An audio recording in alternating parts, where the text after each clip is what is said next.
పూర్వకాలంలో భూమి ఆవురూపు దాల్చి బ్రహ్మ దగ్గరికి వెళ్ళి ఏడుస్తూ అంది, మహానుభావా, భూలోకంలో ఎందరో రాజులు భూమిపతులమని దుర్మార్గమైన పరిపాలన చేస్తూ అధర్మం చేస్తున్నారు. ఇలాంటి వారి మదం అణిచి భూమి భారం తగ్గించేది ఎవరు? బ్రహ్మ అన్నారు, ఉన్నది నిలబెట్టడం అనేది స్థితికారకుడైన శ్రీ మహావిష్ణువు ఒక్కడి అనుగ్రహం వల్లనే జరుగుతుంది. అందుకని నువ్వు నేను ఎవరైనా ఆయన్ని ప్రార్థించాలి అని బ్రహ్మ ధ్యానంలోకి వెళ్ళారు. ఒక స్వరం వినబడింది. కళ్ళు తెరిచి భూమితో అన్నాడు, త్వరలో స్వామి కృష్ణావతారం స్వీకరిస్తారు. ఈ అవతారంలో చిన్న బాలుడిగా ఉన్నప్పటి నుంచి రాక్షస సంహారం చేస్తాడు. అలా ఎందరో రాక్షసులు దుర్మార్గులు సంహరించబడతారు. స్వామి యదుకులంలో జన్మించబోతున్నారు. అందుకని దేవతలు సురకాంతలు తమ తమ అంశలతో భూమి మీద జన్మించాలి. జగద్గురువుగా లోకానికి జ్ఞానమిస్తారు. ఇది విని భూమి చాలా సంతోషపడి శ్రీకృష్ణ పరమాత్మ యొక్క రాక కోసం వేచి చూస్తుంది. ఈలోపు యదువంశంలో శూరసేనుడు అనే రాజు ఉండేవారు. ఈయన కుమారుడు వసుదేవుడు. భోజవంశానికి చెందిన ఇద్దరు అన్నదమ్ములు ఉన్నారు. ఒకరు ఉగ్రసేనుడు, ఇంకొకరు దేవకుడు. ఉగ్రసేనుడి కొడుకు కంసుడు, దేవకుడి కూతురు దేవకి. ఈ దేవకి వసుదేవులకి వివాహం జరిగింది. వివాహం తరువాత దేవకుడు తన కూతురు అత్తవారింటికి వెళ్ళేటప్పుడు వందల గుర్రాలని, బంగారంతో అలంకరించబడిన ఏనుగులని, కొన్ని వేల రథములలో బంగారం, వందల మంది దాసీలని ఏర్పాటు చేసి పంపడానికి సిద్ధంగా ఉన్నారు. కంసుడికి చెల్లెలు దేవకి అంటే చాలా ప్రేమ. తనే స్వయంగా రథం నడిపి అత్తవారింట్లో దేవకిని వదిలేస్తా అని రథం నడుపుతున్నారు. అందులో దేవకి వసుదేవులు కూర్చున్నారు. అప్పుడు ఆకాశవాణి వినబడి అంది, నీ చెల్లెలు తనకి ఇష్టమైన వసుదేవుడిని పెళ్లి చేసుకుని వెళుతుంది. నీ చెల్లెలి సంతోషం కోసం రథం నడుపుతూ తీసుకెళుతున్నావు. కానీ దేవకి గర్భంలో పుట్టే 8వ బిడ్డ వలన నీకు మరణం సంభవిస్తుంది.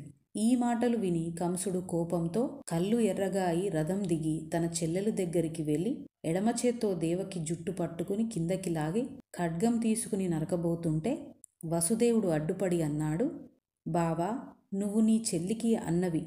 ఆమెని సంతోషపెట్టాలి. నీ చెల్లికి చీరలు సారెలు పెట్టాలి. ఇవి పెట్టకపోయినా చక్కటి 4 మాటలు మాట్లాడాలి. చంపేస్తానంటున్నావు. ఎందుకు చంపేస్తావు? గాలిలో వచ్చిన మాటలు విని చెల్లెల్ని చంపుతావా? భోజవంశంలో పుట్టిన వీరుడు కంసుడు చెల్లెలి 8వ గర్భం వలన తనకి మరణం ఉంటుంది అని వినబడి చెల్లెల్ని చంపాడు అని లోకం అనుకుంటుంది. ఎంత మహాపాపం! తొందరబడి చంపకు, ఓర్చుకో, నిన్ను వేడుకుంటున్నా. కంసుడు అన్నాడు, అది గాలి మాటో ఏదైనా సరే, 8వ గర్భం వలన మరణం ఉంటుంది అని వినబడింది. అందుకని నేను చంపేస్తా. వసుదేవుడు అన్నాడు, నీ చెల్లెలిని చంపిన తర్వాత నీకు చావు రాదు అని నాకు ఖచ్చితంగా చెప్పగలవా? మరణం గురించి ఎందుకు అంత విలవిల్లాడుతున్నావు? ఈ శరీరం పంచభూతాలతో చేయబడి కొంతకాలం ఇక్కడ తిరిగి సమయం అయిపోయాక మళ్ళీ పంచభూతాలలో కలుస్తుంది. కానీ ఆత్మ ఎప్పుడూ ఉంటుంది. ఈ శరీరం ఉన్నప్పుడు దేనినైతే మనం ఎక్కువగా స్మరించామో అది సంస్కారంగా నిలబడి నీకు దానికి తగ్గట్టు జన్మ వస్తుంది. అందుకని స్మరణ ముఖ్యం. నువ్వు చనిపోతావు అని నీ శరీరం పైన మమకారం పెట్టుకోకు. ఆత్మ శరీరం మారుస్తూ ఉంటుంది. దీనికోసం ఎంతమందిని చంపేస్తావు? చెల్లెల్ని చంపిన పాపానికి ఘోరమైన పాపం అనుభవిస్తావు. అందుకని నీ చెల్లెల్ని విడిచిపెట్టు. కంసుడు అన్నాడు, నేను విడిచిపెట్టను. నువ్వు చాలా తేలికగా చెబుతున్నావు. ఈ శరీరం నువ్వు కాదు, దీన్ని విడిచిపెట్టేయి, మరణం అంటే ఏముంది అంటున్నావు. నేను మరణం అంగీకరించను. వసుదేవుడు అనుకున్నాడు, కంసుడికి జ్ఞానబోధ చేస్తే అర్థం అవదు అని. తన భార్యని రక్షించుకోవడం తన ధర్మం. అందుకని అన్నాడు, బావా, నిన్ను 8వ గర్భంలో పుట్టినవాడు చంపుతాడని కదా నీకు అనుమానం. కాబట్టి పుట్టిన బిడ్డలందరినీ నీకు ఇచ్చేస్తా. నిన్ను చంపేవాడిని నువ్వు చంపితే ప్రపంచం తప్పుబట్టదు. ఆకాశవాణి చెప్పింది అందుకే చంపాడు అంటారు. నీ చెల్లి కాదు కదా నిన్ను చంపేది, ఈమెని వదిలేసేయ్. కంసుడు అన్నాడు, ఇది చాలా బాగుంది. నువ్వు చెప్పేది నిజమే. నా చెల్లిని చంపడం ఎందుకు? నేను నిన్ను నమ్ముతున్నా. నీకు బిడ్డలు పుట్టాక నాకు ఇచ్చేసేయ్ అని వదిలేశాడు. దేవకి వసుదేవులు చాలా సంతోషంగా ఉన్నారు. వీళ్ళకి ఒక కొడుకు పుట్టాడు. వసుదేవుడు కంసుడికి ఇచ్చిన మాట ప్రకారం పుట్టిన బిడ్డని తీసుకుని కంసుడికి ఇచ్చాడు. కంసుడు అన్నాడు, బావా, ఇచ్చిన మాట నిలబెట్టుకున్నావు. అందుకని నువ్వు అంటే నాకు నమ్మకం. 8వ బాలుడు కదా నన్ను చంపడానికి పుట్టేది. మొదటివాణ్ణి నువ్వు తీసుకెళ్ళు. వసుదేవుడు పిల్లవాడిని తీసుకెళ్ళిపోయాడు.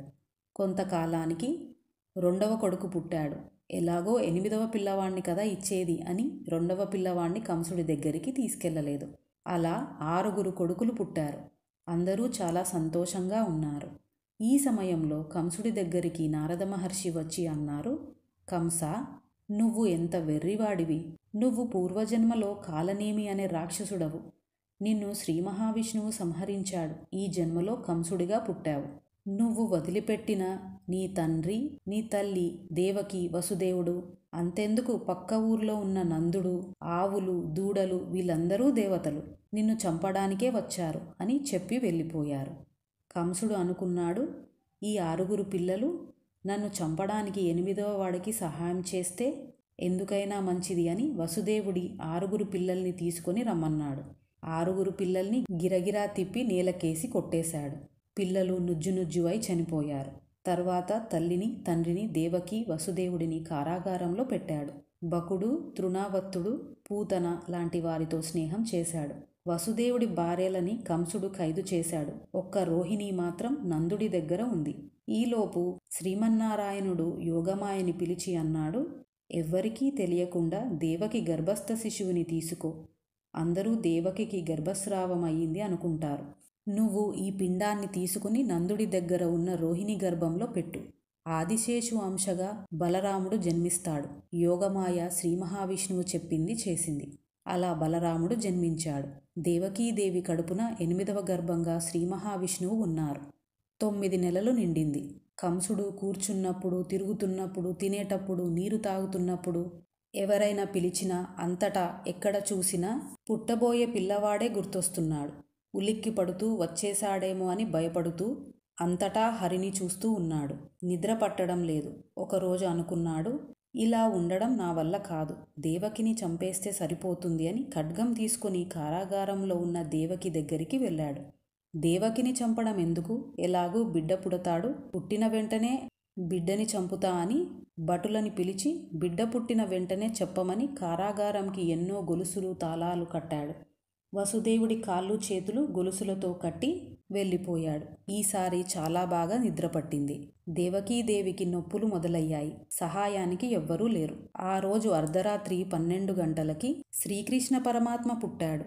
శంఖ, చక్ర, గద, పద్మాలతో 4 చేతులతో నల్లటి మబ్బులా పట్టుబట్టలు కట్టుకొని వజ్రాల కిరీటంతో ఎంతో తేజస్సుతో వసుదేవుడికి దర్శనమిచ్చాడు. వసుదేవుడి కాళ్ళు చేతులు కట్టబడి అన్ని లోకాలని పరిపాలించే శ్రీ మహావిష్ణువు తనకి కొడుకుగా పుట్టాడని మురిసిపోతూ కళ్ళల్లో ఆనంద బాష్పాలు కారుస్తూ అన్నాడు, బ్రహ్మాండమంత నిండిన ఓ పురుషోత్తమా, నువ్వు నా తేజస్సుగా మారి నా భార్యలో ప్రవేశించి నాకు కొడుకుగా పుట్టి శ్రీమన్నారాయణుడికి తండ్రి వసుదేవుడు అనే కీర్తి నాకు ఇచ్చావు. ఎంత ఆశ్చర్యం, ఎంత అదృష్టం.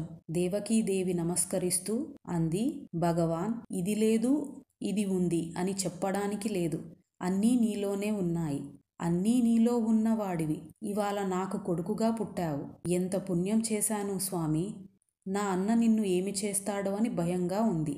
శ్రీకృష్ణ పరమాత్మ నవ్వుతూ దేవకీ వసుదేవులతో అన్నారు, మీరు భయపడకండి. నేను ఇలా ఎందుకు జన్మించానంటే స్వయంభూమను ఉన్న సమయంలో మీరిద్దరూ ఒక ప్రజాపతి, ఆయన భార్య. నీ పేరు శృతకుడు, ఆమె పేరు వృష్మి. మీరిద్దరూ 12 దివ్య సంవత్సరాలు నా గురించి తపస్సు చేశారు, ఆకులు తింటూ.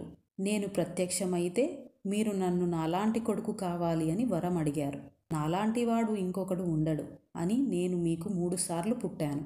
ఒకసారి వృష్ణి గర్భుడిగా పుట్టాను. రెండవసారి మీరు అదితి కశ్యపులుగా ఉంటే వామనమూర్తిగా పుట్టాను.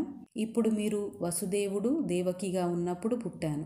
ఈ అవతారంలో కేవలం నా నామస్మరణతో మోక్షం పొందుతారు అని ఇదే సమయంలో యమునా నది తీరం అవతల ఉన్న నందవ్రజంలో నా యొక్క శక్తి స్వరూపమైన యోగమాయాదేవి యశోదాదేవి గర్భంలో జన్మించింది. నువ్వు నన్ను తీసుకుని యశోదాదేవి పక్కన పెట్టి యోగమాయాదేవిని తీసుకుని దేవకీదేవి పక్కన పెట్టు. వెంటనే వసుదేవుడు సంకెళ్ళు తెగిపోయాయి. వసుదేవుడు పిల్లవాణ్ణి తన గుండెలకి పెట్టుకుని బయలుదేరాడు. కారాగారంకి ఉన్న గొలుసులు, తాళాలు తెగిపోయాయి.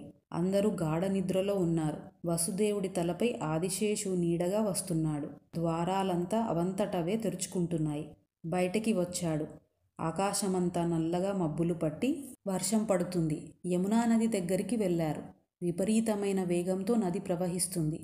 కృష్ణ పరమాత్మని పట్టుకున్న వసుదేవుడిని చూసి నది దారి ఇచ్చింది. నందవ్రజంకి వెళ్ళి యశోద పక్కన కృష్ణ పరమాత్మని పెట్టి యోగమాయాదేవిని తీసుకున్నాడు. అక్కడ అందరూ గాఢ నిద్రలో ఉన్నారు. ఆడపిల్ల పుట్టిందని ఎవరికీ తెలియదు. తిరిగి యమునా నది దగ్గరికి వచ్చాడు. నది దారి ఇచ్చింది. బిడ్డని పట్టుకుని దేవకీదేవి దగ్గర పెట్టాడు. మళ్ళీ ద్వారాలన్నీ మూసుకుని అది వరకు గొలుసులు తాళాలు ఎలా ఉన్నాయో అలా ఉన్నాయి. కానీ వసుదేవుడి చేతులు కాళ్ళకి సంకెళ్ళు పడలేదు. ఎందుకంటే ఎప్పుడైతే శ్రీకృష్ణ పరమాత్మని గుండెలకి పెట్టుకున్నాడో అప్పుడు తన ఆత్మశుద్ధి అయి జ్ఞానం పొందాడు. అందుకని ఆ సంకెళ్ళని తనే వేసుకున్నాడు. దేవకీదేవి పక్కన ఉన్న ఆడపిల్ల ఏడ్చింది. అందరూ లేచి ద్వారాలకి కారాగారంకి ఉన్న గొలుసులు తాళాలపై రాజముద్ర చూసి హమ్మయ్య, లోపల వాళ్ళు ఎక్కడికి పోలేదు అని వెంటనే కంసుడికి చెప్పారు. కంసుడు పరిగెట్టుకుంటూ వచ్చాడు. దేవకీదేవి ఆడపిల్లని తన పయటలో కప్పి ఏడుస్తూ అంది, అన్నయ్య, మేనల్లుడు కాదు చంపడానికి మేనకోడలు పుట్టింది. 6 చంపావు, 7వది గర్భస్రావం అయ్యింది. ఇది ఆడపిల్ల, పసిపిల్ల, దీన్ని చంపావు అన్న అపఖ్యాతి నీకు వద్దు అన్నయ్య, విడిచిపెట్టు. నా అన్న నా కూతురిని వదిలేశాడు, దానమిచ్చాడు అని చెప్పుకుని బ్రతుకుతా. కంసుడు కోపంతో అటూ ఇటూ తిరుగుతూ బిడ్డ యొక్క కాళ్ళు కనబడితే అవి పట్టుకుని లాగి గిరగిరా తిప్పి బండకేసి కొట్టాడు. కానీ ఆ పాప బండకి తగలకుండా ఆకాశంలో ఉండి దివ్యమైన రథంలో కూర్చుంది. అక్కడికి దేవతలంతా వచ్చి నిలబడ్డారు. శ్రీమన్నారాయణుడు వరమిచ్చాడు. నిన్ను 14 నామాలతో పిలుస్తారు. దుర్గా, భద్రకాళి, విజయ, వైష్ణవి, కుముద, చండిక, కృష్ణ, మాధవి, కన్యక, మాయ, నారాయణి, ఈశాన, శారద, అంబిక. ఈ నామాలతో పిలిచిన వాళ్ళకి ఎప్పుడూ రక్షణ దొరుకుతుంది. దేవతలు, యక్షులు, కింపురుషులు, కిన్నెరలు, గంధర్వులు వచ్చి పాటలు పాడుతూ పూజలు చేస్తున్నారు. అమ్మవారు ఇవన్నీ స్వీకరించి కింద ఉన్న కంసుడిని చూసి అంది, దుర్మార్గుడా, పిల్లలందరినీ రాళ్ళకి వేసి కొట్టి చంపావు. నన్ను అలానే చేయాలనుకున్నావు. నాతో పాటు పుట్టి నిన్ను చంపేవాడు వేరొక చోట పెరుగుతున్నాడు. నువ్వు చచ్చిపోవడం తథ్యం అని అమ్మవారు మాయమైంది. కంసుడు దేవకీ వసుదేవుల దగ్గరికి వచ్చి అన్నాడు, బావా, చూశావా ఆశ్చర్యం? రేపు నువ్వు ఏమంటావు? నా 6 కొడుకులని నేను చంపాను అంటావు. అసలైతే ఎవరి కర్మ వారిది. ఆ 6 కర్మ అలా ఉంది. నా దురదృష్టం కొద్దీ నా చేతుల్లో చనిపోయారు. నిజంగా నా వల్లే చనిపోయి ఉంటే ఈ ఆడపిల్ల కూడా చనిపోవాలి కదా. పైగా నన్ను చంపేవాడు వేరొక చోట ఉన్నాడంట. అనవసరంగా మిమ్మల్ని వేధించా, నన్ను క్షమించు. మీరు మీ ఇంటికి వెళ్ళి సంతోషంగా ఉండండి అని పంపించాడు. ఈలోపు అక్కడ నందవ్రజంలో ఉన్న ప్రజలకి తెలివి వచ్చింది. పిల్లవాడు పుట్టాడు అని చూశారు. పిల్లవాడు ఏడవలేదు. యశోద శ్రీకృష్ణ పరమాత్మని చూసి చాలా సంతోషపడింది. యశోద కొడుకులు లేరని బెంగ పెట్టుకుంది. ఇవాళ తనకి ఒక కొడుకు పుట్టాడు, పదండి అందరం వెళ్ళి చూద్దామని నందవ్రజంలోని ఆడవాళ్ళు బయలుదేరారు. పిల్లవాడిని చూసి, ఆహా, ఎంత బాగున్నాడు. నల్లని మేఘం ఎలా ఉంటుందో అలా ఉన్నాడు. అరికాళ్ళు ఎర్రగా ఉన్నాయి. బుజ్జి బొజ్జ, చిన్ని కాళ్ళు, చిన్ని చేతులు, తామర రేకుల్లాంటి కళ్ళు అంటూ ఒకరికి ఒకరు చెప్పుకుని పొంగిపోతూ ఆనందిస్తున్నారు. నందుడు చాలా సంతోషించి బ్రాహ్మణులని పిలిచి ఆవులని దానమిచ్చాడు. మంచి వస్త్రాలు ఇచ్చి జాతకం చూడమన్నాడు. వాళ్ళన్నారు, లేకలేక పుట్టిన నీ కొడుకు జాతకం అద్భుతం. లక్ష్మీదేవి అంత ఐశ్వర్యం, ఎలాంటి వీరులనైనా ఓడిస్తాడు, దీర్ఘాయువు పొందుతాడు అని పిల్లవాణ్ణి ఆశీర్వదించారు. నందవ్రజంలో ఉన్న జంతువులు ఆనందంతో నాట్యం చేస్తున్నాయి. కంసుడు తన చెల్లి దేవకిని, బావ వసుదేవుడిని వదిలేశాక మరుసటి రోజు బకుడు, తృణావుత్తుడు, పూతన లాంటి వాళ్ళని పిలిచి అన్నాడు, నిన్న నేను ఆ బిడ్డని చంపబోయా. వెంటనే స్త్రీగా మారి అంది, నేను తొందరలో చనిపోతానని, నన్ను చంపేవాడు వేరొక చోట పెరుగుతున్నాడు అని చెప్పింది. నాకు భయంగా ఉంది. అక్కడికి వచ్చిన రాక్షసులు అన్నారు, ఇంతదానికి భయమెందుకు? మీరెవరనుకుంటున్నారు? మీ ధాటికి దేవతలందరూ బ్రహ్మ, విష్ణువు, శివుడి దగ్గర దాక్కున్నారు. మీరు ఎంతో శక్తివంతమైన వాళ్ళు. మీరు ఒక ఆదేశం ఇవ్వండి, మేమందరం కలిసి నలుమూలలా వెతికి ఇప్పుడే పుట్టిన పిల్లల దగ్గర నుంచి ఏళ్ళు వచ్చిన పిల్లల దగ్గర వరకు చంపేస్తాం. రాజా, 3ంటిని ఎప్పుడూ ఉపేక్షించకూడదు.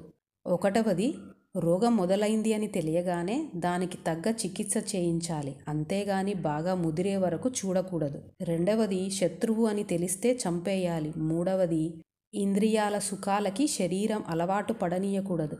రాజా, నీ పూర్వజన్మలో నువ్వు కాలనేమిగా ఉన్నప్పుడు నిన్ను విష్ణువు చంపాడు. ఇప్పుడు కూడా ఆ విష్ణువే వస్తాడు. విష్ణువు యొక్క మూలాన్ని చంపేయాలి అంటే ఆవులని, ఎవరు భగవంతుడిని నమ్మి ప్రశాంతంగా ఉంటారో వారిని చంపాలి. ఋషులని, వేదం చదివే వారిని, యజ్ఞాలని చేయనీయకూడదు. అప్పుడు విష్ణువు లేకుండా పోతాడు. మాకు అనుమతి ఇవ్వండి. కంసుడు అనుమతి ఇచ్చాడు. రాక్షసులు సాధువులని చంపడం వలన వారి బలం, కీర్తి, ఐశ్వర్యం, ధర్మం పోతుంది.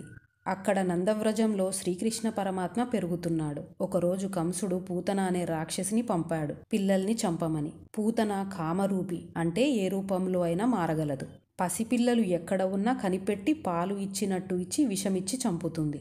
మేలిముసుగు వేసుకుని, పట్టుబట్ట కట్టి, ఒంటి నిండా బంగారం వేసుకుని నందవ్రజంలో నడుస్తుంది. అక్కడ ఉన్న ప్రజలు అనుకుంటున్నారు, ఆహా, లక్ష్మీదేవియే వచ్చింది, మనందరినీ వృద్ధిలోకి తేవడానికి అని చూస్తున్నారు. పూతన నందుడి ఇంటికి వెళ్ళింది. అక్కడ పసిబాలుడిగా ఉన్న శ్రీకృష్ణ పరమాత్మ పూతన రాకను గమనించి చూస్తున్నాడు. పూతన అంది, నేను ఇంత అందంగా ఎందుకు వచ్చానంటే నీ అందం తీసేయడానికి. నా పాలు తాగితే ఎందుకు పనికి రాకుండా పోతావు అని బాలకృష్ణుడిని ఒళ్ళో కూర్చోబెట్టుకుని పాలు ఇవ్వబోతోంది. అది చూసిన రోహిణి, యశోద అన్నారు, అయ్యో, ఎవరమ్మా నువ్వు? ఆగు, మా పిల్లవాడు వేరే స్త్రీ యొక్క పాలు తాగడు. పూతన ఒక్కసారి ఈ పిల్లవాడికి ఈ విషమిస్తే చాలు అనుకుని ఆ మాటలు వినిపించుకోకుండా తన స్తనాలని బాలకృష్ణుడి నోట్లో పెట్టే ప్రయత్నం చేస్తోంది. బాలకృష్ణుడు ఏమీ తెలియని వాడిలా ఆవలించి తల అటు ఇటు తిప్పి తన అమ్మ స్తన్యాన్ని పట్టుకుని పాలు తాగినట్టు పూతన స్తన్యాన్ని పట్టుకుని గుటుక్మంటూ 2 గుటకల పాలు తాగేసరికి పూతన యొక్క శక్తినంతా లాగేసుకున్నాడు. పూతన బాధ భరించలేక వదులు వదులు అని అరుస్తుంది. బాలకృష్ణుడు పాలు తాగేసరికి పూతన యొక్క మాయారూపం పోయి తన నిజస్వరూపంలోకి వచ్చి నెత్తురు కక్కుతూ పెద్ద శరీరంతో నేల మీద పడింది. బాలకృష్ణుడు ఆమె స్తనాలపై ఉన్నాడు. ఆమె చుట్టూ అక్కడ ఉన్న జనం చేరి, అమ్మో, ఎంత పెద్ద రాక్షసి అని అంటున్నారు. యశోద, రోహిణి పిల్లవాడు ఎక్కడా అని పూతన భుజాల నుంచి తన శరీరంపైకి ఎక్కి వెతుకుతున్నారు. బాలకృష్ణుడు పూతన గుండెలపై పడుకుని ఆకాశంకి తన కాళ్ళు చేతులు పెట్టి నవ్వుతూ ఉన్నాడు. ఎంత అదృష్టం, పిల్లవాడికి ఏమీ అవలేదు అని తీసుకుని కిందికి దిగారు. బాలకృష్ణుడికి ఆవు తోకతో దిష్టి తీసి ఆవు మూత్రం తలపై జల్లారు, ఎలాంటి పీడ ఉండకూడదు అని. నందుడు పూతన భారీ శరీరాన్ని గొడ్డళ్లతో ముక్కలు చేపించి ఊరు చివర కట్టెలతో కాల్చారు. ఆశ్చర్యంగా కాలే ఆ శరీరం నుంచి వచ్చే పొగ సుగంధ వాసనలతో ఉంది. శ్రీకృష్ణ పరమాత్మ పూతన పాపాన్ని లాగేసుకుని పుణ్యం ప్రసాదించారు. చిన్ని కృష్ణుడు బోర్లా పడ్డాడని ఆనందంతో యశోద భగవంతుడికి అభిషేకం చేసి ముత్తైదువులకి పసుపు, కుంకుమ, చీరలు, బ్రాహ్మణులను పిలిచి భోజనం ఏర్పాటు చేసింది. అందరూ వచ్చారు. ఎంతో కోలాహలంగా ఉంది. చిన్ని కృష్ణుడు మంచంపై పడుకొని ఉన్నాడు. అందరూ ఎవరి పనులలో వారు ఉన్నారు. కొద్దిసేపటికి బాలకృష్ణుడు ఆకలి వేసి ఏడుస్తున్నాడు. ఈ మంచం పక్కన ఒక బండి ఉంది. అందులో పాలు, మీగడ కుండలు మరియు శకటాసురుడు అనే రాక్షసుడు ఉన్నాడు. ఇది గమనించిన చిన్ని కృష్ణుడు తన చిన్ని కాలితో అలా బండిని తన్నేసరికి అది పైకి ఎగిరి ముక్కలు అయి కింద పడింది. అందరూ పరుగున వచ్చి అక్కడే ఆడుకుంటున్న పిల్లల్ని అడిగారు ఏం జరిగింది అని. పిల్లలు అన్నారు, చిన్ని కృష్ణుడు ఏడుస్తూ తన కాలితో బండిని తన్నేసరికి అది పైకి ఎగిరి ముక్కలైంది. అందరూ మాట్లాడుకుంటున్నారు, ఇతనేమో చిన్న పిల్లవాడు, బండిని తన్నడం ఏమిటి, అది ఆకాశంలోకి ఎగరడం ఏమిటి? ఈ పిల్లలు ఏదో చెబుతున్నారు. యశోద పరుగున వచ్చి చిన్ని కృష్ణుడిని తీసుకుని, అయ్యో చిన్ని తండ్రి, ఆకలేసి ఏడుస్తున్నావా? బండికి తగిలిందా కాలు? నువ్వు బోర్లా పడ్డావని ఎంతో సంతోషంతో పండగ చేసుకుంటూ నిన్నే మరచాను, నన్ను క్షమించు కృష్ణ అని పాలు ఇచ్చింది. అలా చిన్ని కృష్ణుడు తన లీల ద్వారా శకటాసురుడిని సంహరించారు. ఒకరోజు యశోదాదేవి చిన్ని కృష్ణుడిని ఒళ్ళో కూర్చోబెట్టుకుని రోహిణితో ఆనందంగా సమయం గడుపుతుంది. హఠాత్తుగా చిన్ని కృష్ణుడు బరువుగా అనిపించి యశోదాదేవి కింద పెట్టింది. తృణావుత్తుడు అనే రాక్షసుడిని కంసుడు పంపాడు. ఇతను సుడిగాలి రూపంలో వేగంగా రావడంతో దుమ్ము పైకి లేచి ధూళి అందరి కళ్ళల్లో పడింది. తృణావత్తుడు చిన్ని కృష్ణుడిని సుడిగాలితో తీసుకెళ్లాడు. సుడిగాలి వెళ్ళిపోవడంతో యశోదాదేవి కళ్ళు తెరిచి చూసింది. చిన్ని కృష్ణుడు కనిపించలేదు. వెంటనే అంది, అయ్యో, చిన్ని కృష్ణుడిని ఇక్కడే పెట్టాను. ఎక్కడి నుంచి వచ్చింది ఈ సుడిగాలి? నా పిల్లవాణ్ణి తీసుకెళ్ళింది అని గుండె గుబులుతో కంగారు పడుతూ గట్టిగా చిన్ని కృష్ణుడిని పిలుస్తూ నేల మీద పడి ఏడుస్తుంది. ఈలోపు తృణావృత్తుడు సుడిగాలి రూపంగా చిన్ని కృష్ణుడిని ఆకాశంపైకి తీసుకెళ్లాడు. చిన్ని కృష్ణుడు భయపడుతూ తృణావృత్తుడిని పట్టుకున్నాడు. భయపడుతున్న చిన్ని కృష్ణుడిని చూసి తృణావృత్తుడు చాలా సంతోషించి ఎవరూ చేయలేని పని నేను చేశాను అని ఆనందిస్తున్నాడు. హఠాత్తుగా చిన్ని కృష్ణుడు భారీగా బరువు పెరుగుతున్నాడు. తృణావృత్తుడు వదులు వదులు అని అరుస్తూ కింద పెద్ద రాళ్ల కుప్పపై పడి ముక్కలు ముక్కలుగా అయ్యాడు. చిన్ని కృష్ణుడు ఏమీ తెలియని వాడిలా ఆ రాక్షసుడి శరీర భాగంపై కూర్చొని ఏడుస్తున్నాడు.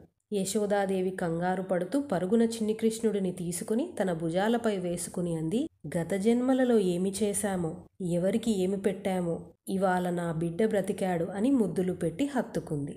బలరాముడు శ్రీకృష్ణ పరమాత్మ పాకడం మొదలుపెట్టారు. చిన్ని కృష్ణుడు పాకుతూ యశోదాదేవి దగ్గరికి వెళ్ళి తన చీర కొంగును పట్టుకుని అటూ ఇటూ ఊగేవాడు. యశోదాదేవి అలా చెయ్యకు చిన్ని తండ్రి, కింద పడతావు అంటే వినేవాడు కాదు. యశోదాదేవి కొట్టడానికి చెయ్యి పైకెత్తితే చిన్ని కృష్ణుడు ముద్దు ముద్దుగా చూసి నవ్వేవాడు. నువ్వు ఇలా మాట వినవు అని తన చీర కొంగుని దోపుకుంది. చిన్ని కృష్ణుడు ఏమి చేయాలా అని అటూ ఇటూ చూశాడు. ఆవు తోక కనిపించింది. దాని దగ్గరికి వెళ్ళి తోక పట్టుకుని అటూ ఇటూ ఊగుతుంటే యశోదాదేవి చూసి, అయ్యో చిన్ని కృష్ణ, అలా చేయకు, అది తన్నింది అంటే అంతే సంగతులు అని ఎత్తుకుని ఇంట్లోకి తీసుకెళ్లి చక్కగా స్నానం చేయించి చక్కటి బట్టలు వేసి అలంకరణ చేసి చిన్ని కృష్ణుడి గిరజాల జుట్టుని కొప్పు కట్టి పక్కకి కొంత జుట్టు వదిలేసి ముత్యాల దండ ఆ కొప్పుకి అలంకరించి నడుముకి ఒక వడ్డానం, దానికి ఒక గంట కట్టి వేణువుని ఇచ్చి ఆడుకో అంది. చిన్ని కృష్ణుడు పాకుతూ మట్టిలోకి వెళ్ళి ఆ మట్టి అంతా తనపై చల్లుకొని ఆనందిస్తున్నాడు. అది చూసి యశోదాదేవి కోపంతో కొట్టబోయి చిన్ని కృష్ణుడి అమాయకపు ముఖం చూసి కొట్టలేక ఎత్తుకొని ముద్దులు పెట్టేది. కొంతకాలానికి నడవడం మొదలుపెట్టాడు. ఒకరోజు యశోదాదేవి వంట చేస్తుంటే తన దగ్గరికి వెళ్ళి అక్కడ ఉన్న కుండలని కింద పడేశాడు. అది చూసి యశోదాదేవి కోపంతో, బుద్ధి లేదా, ఎన్నిసార్లు చెప్పాలి, ఇలా అన్నీ ముట్టుకోవద్దని చెప్పాను అని కోపగించుకునేసరికి చిన్ని కృష్ణుడు అలిగి ఒక పక్కకి వెళ్ళి కూర్చున్నాడు. యశోదాదేవి చిన్ని కృష్ణుడు అక్కడే ఉన్నా కనిపించనట్టుగా అటూ ఇటూ చూస్తూ, ఎక్కడ నా చిన్ని కృష్ణుడు కనబడటం లేదు, నా కృష్ణుడికి అమ్మ అంటే ఎంత ప్రేమో, నన్ను వదిలేసి ఉండడే, నాపై కోపం ఉండదే అని కళ్ళు మూసుకుని చేతులు చాచి, ఎక్కడ నా చిన్ని కృష్ణుడు, త్వరగా రావాలి అమ్మ దగ్గరికి అనేసరికి చిన్ని కృష్ణుడు నవ్వుతూ అమ్మని హత్తుకునేవాడు. యశోదాదేవి ముద్దులు పెడుతూ మురిసిపోయేది. చిన్ని కృష్ణుడు బయట అందరి ఇళ్లల్లోకి వెళ్ళి వెన్నె తిని ఏమీ తెలియని వాడిలా అమ్మ దగ్గరికి వచ్చి ఆకలేస్తుంది అని భోజనం చేసి అమ్మ వడిలో పడుకుని ఉన్నాడు. గోపకాంతలందరూ వచ్చారు. యశోదాదేవి అంది, ఏమైంది, అందరూ ఇలా వచ్చారు అని అడిగింది. గోపకాంతలంటున్నారు, యశోదాదేవి, మీ అబ్బాయి అని పొంగిపోతున్నావు. అసలు నీ కొడుకు ఎలాంటి పనులు చేస్తున్నాడో తెలుసా? సాయంత్రం వేళ ఆవు పాలు పితుకుదామని వెళితే దూడలన్నిటినీ వదిలి మాకు పాలు లేకుండా చేసి చెట్టుపైకి ఎక్కి కూర్చుంటున్నాడు. ఎందుకిలా చేశావు అని అడిగితే నవ్వుతాడు. ఇంకొక గోపకాంత అంది, నేను కుండల్లో పాలు కాచుకుని పెట్టుకుంటే చప్పుడు చేయకుండా పిల్లలందరినీ తీసుకొచ్చి పాలన్నీ తాగి కుండలని కింద వేసి తొక్కుకుంటూ వెళ్ళాడు. ఇంకొక ఆమె అంది, నేను పెరుగు వెన్నె కుండలని నీ కొడుకుకి అందకుండా పైన ఉట్టి కట్టి పెడితే పీటలు రోళ్ళు వేసి పైకి ఎక్కి వెన్నె అందకపోతే కుండలకి కింద కన్నం పెట్టి అవి కారుతుంటే అందరూ తిన్నారు. ఎంత తిండి తింటాడమ్మా నీ కొడుకు. ఇంకొక ఆమె అంది, మా ఇంట్లో కుండలు ఎదురింట్లో, ఎదురింట్లోని కుండలు మా ఇంట్లో పెట్టి మాకు గొడవలు పెడుతున్నాడు. ఇంకొక ఆమె అంది, నేను ఇంట్లో దేవుడికి నైవేద్యం పెడితే అవన్నీ తిని చివరిగా మిగిలిన ఎంగిలిని దేవుడి మూతులకి రాశాడు. ఇంకొక ఆమె అంది, నేను నా కోడలు మధ్యాహ్నం వేళ పడుకుంటే మా ఇంట్లోని వెన్నె తిని దాన్ని నా కోడలి మూతికి రాశాడు. నేను నిద్రలేచి చూసి నా కోడలే తినింది అని ఇద్దరం దెబ్బలాడుకున్నాం. ఇంకొక ఆమె అంది, నా కూతురు సాయంత్రం వేళ చక్కగా తయారు అయి ఇంటి ముందు నిలబడి ఉంటే దాని దగ్గరికి వచ్చి కిందకి వంగమని పెదవి కొరికి వెళ్ళాడు. ఇంకొక ఆమె అంది, నేను స్నానం చేస్తుంటే నా బట్టలు తీసుకెళ్లాడు. ఇంకొక ఆమె అంది, 3 ఏళ్లైనా ఇంకా పిల్లలు కలగని నా కోడలి దగ్గరికి వెళ్ళి పిల్లలు లేరు అని ఏడుస్తున్నావా? నీ భర్తని నమ్ముకునే బదులు నన్ను నమ్ముకో, పిల్లలు పుడతారు అన్నాడు. ఇంకొక ఆమె అంది, నా కూతురు నిండు గర్భిణి, నీ కొడుకు పరిగెత్తుకుంటూ వస్తుంటే మెల్లిగా రా నా దగ్గరికి, నేను నిండు గర్భిణిని అంది. దానికి కృష్ణుడు, నువ్వు గర్భిణి ఎలా అయ్యావు అన్నాడు. ఇంకొక ఆమె అంది, మేమందరం కూర్చుని మాట్లాడుకుంటున్నాం. కృష్ణుడు ఎక్కడి నుంచి వచ్చాడో వచ్చి సైగ చేసి దా మనిద్దరం ఆడుకుందాం అన్నాడు. ఇలా ఎవరైనా అంటారా? ఇంకొక ఆమె అంది, మధ్యాహ్నం వేళ నా కొడుకు కోడలు వాళ్ళ గదిలో ఉంటే ఎక్కడి నుంచో ఒక పాముని తెచ్చి వారి గదిలో వేశాడు. వాళ్ళు ఒంటిపై బట్ట కూడా లేకుండా భయపడి బయటికి వచ్చారు. అలా అందరూ వారి వారి బాధలు చెబుతున్నారు. యశోదాదేవి, నీ కొడుకు దాటికి మేము ఇక్కడ ఉండలేము, మేము ఊరు వదిలి వెళ్ళిపోతాము. యశోదాదేవి తన ఒడిలో ఉన్న చిన్ని కృష్ణుడిని చూసింది. చిన్ని కృష్ణుడు అమాయకంగా భయపడిపోయిన వాడిలా తనకి ఏమీ తెలియదు అన్నట్టుగా చూశాడు. యశోదాదేవి వారితో అంది, నా చిన్ని కృష్ణుడిపై ఎన్ని నిందలు వేస్తున్నారు. నా కొడుకు నా కళ్ళ ముందే ఉన్నాడు అని చిన్ని కృష్ణుడిని ముద్దులు పెట్టుకొని, మా వాడు అలాంటి వాడు కాదు, మీరందరూ వెళ్ళిపోండి. గోపకాంతలు అన్నారు, మమ్మల్ని ఎందుకు నమ్ముతావులే, మా ఇళ్లల్లో జరిగింది నీ ఇంట్లో కూడా జరుగుతుంది, అప్పుడు నువ్వేం చేస్తావో చూస్తాం అని వెళ్ళిపోయారు. ఇందులో చెప్పిన శ్రీకృష్ణ లీలల యొక్క అంతరార్థం చాలా లోతైనది. ఎవరైతే స్వార్థంతో తమ కుటుంబాలకి కావలసిన పాలు తీసుకుని మిగిలినవి మాత్రమే దూడలకి వదిలేవారి ఇంట వెళ్ళి దూడలకి ముందు తమ తల్లిపాలు వచ్చేలా వదిలేవాడు.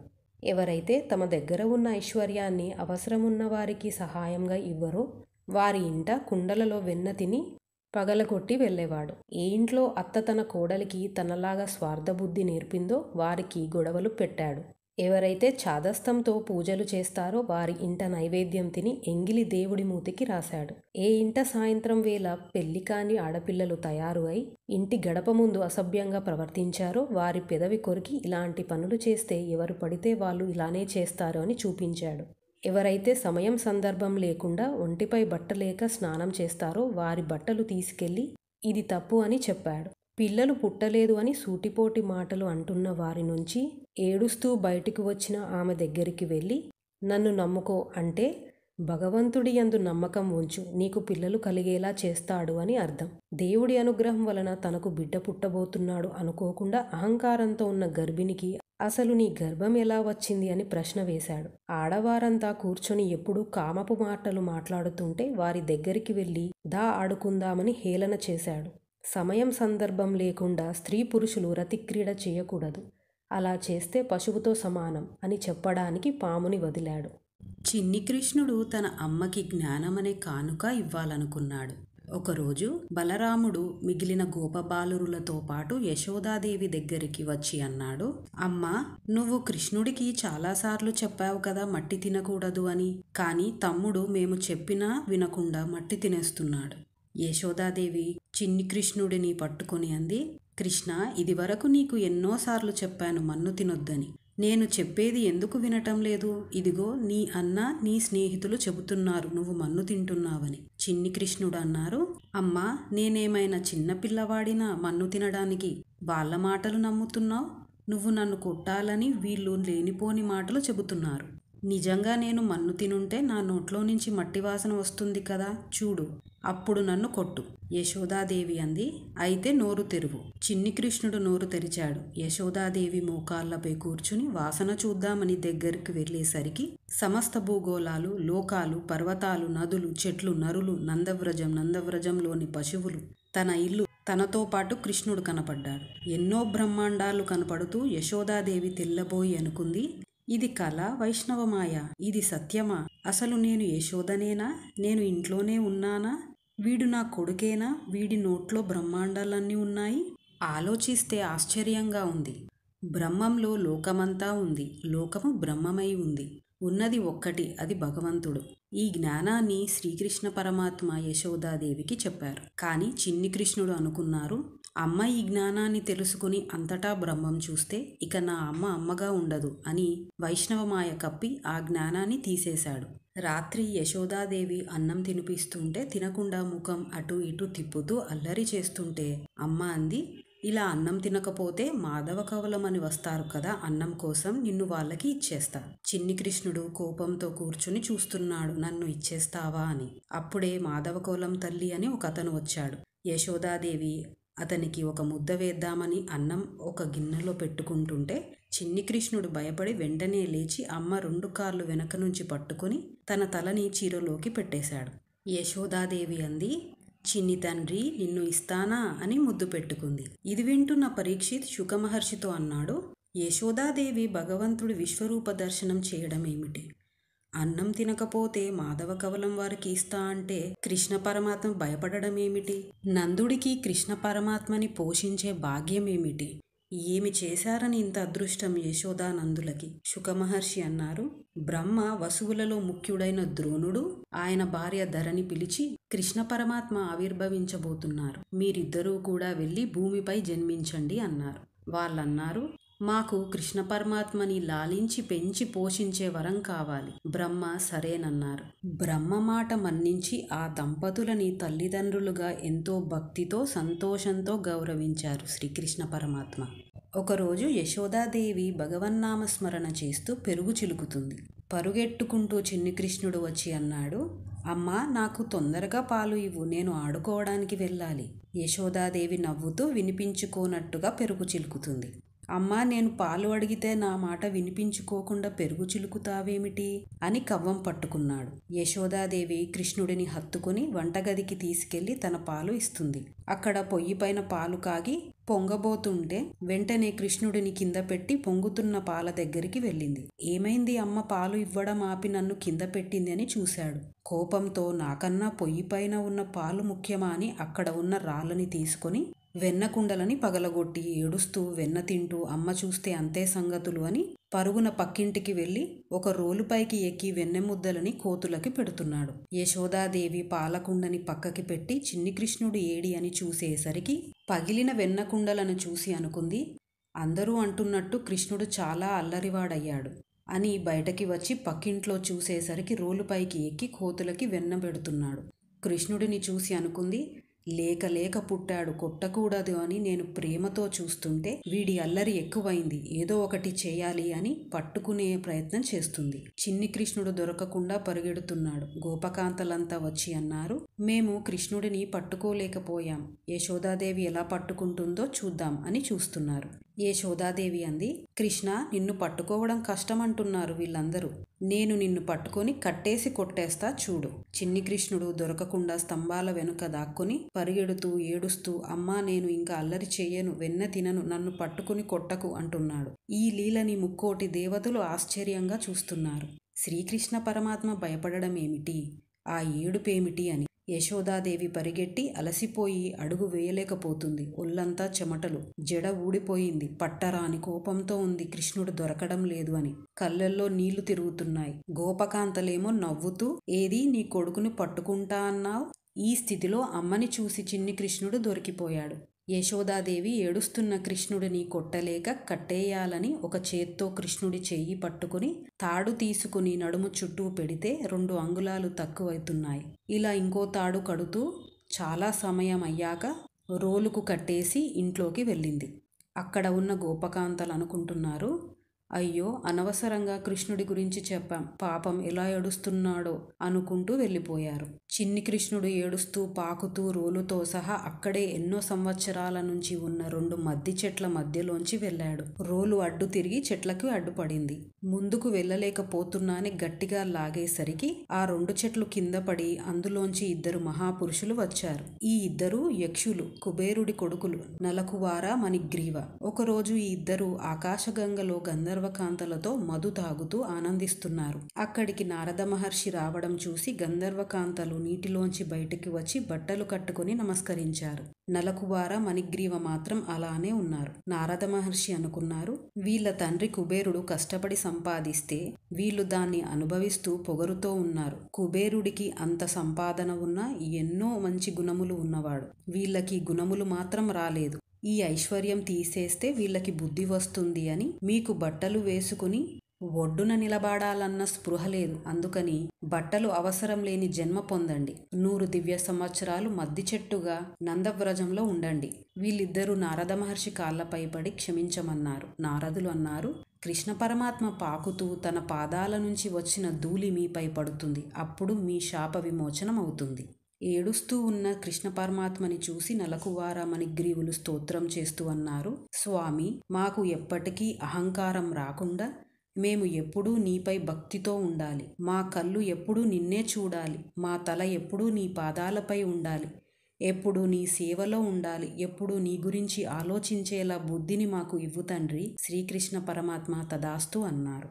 ఈ 2 చెట్లు పడ్డ శబ్దానికి అక్కడ ఉన్న జనం వచ్చి ఏమైంది అని మాట్లాడుకుంటున్నారు. అక్కడ ఆడుకుంటున్న పిల్లలు వచ్చి అన్నారు, కృష్ణుడు రోలుని ఈడ్చుకుంటూ చెట్ల మధ్యలోంచి వచ్చాడు. ఈ 2 చెట్లు కింద పడి అందులోంచి 2 మహాపురుషులు వచ్చి కృష్ణుడికి స్తోత్రం చేసి మాయమయ్యారు. అక్కడ ఉన్న పెద్దలు కృష్ణుడిని చూశారు. చిన్ని కృష్ణుడు ఏమీ తెలియని వాడిలా చూస్తున్నారు. ఒకరోజు నందవ్రజంలోని ప్రజలు అనుకుంటున్నారు, కృష్ణుడు జన్మించినప్పటి నుంచి ఎందరో రాక్షసులు ఎన్నో రూపాలతో వచ్చి కృష్ణుడిని చంపాలని చూశారు. ఆ భగవంతుడి దయ వలన కృష్ణుడికి ఏమీ అవ్వలేదు.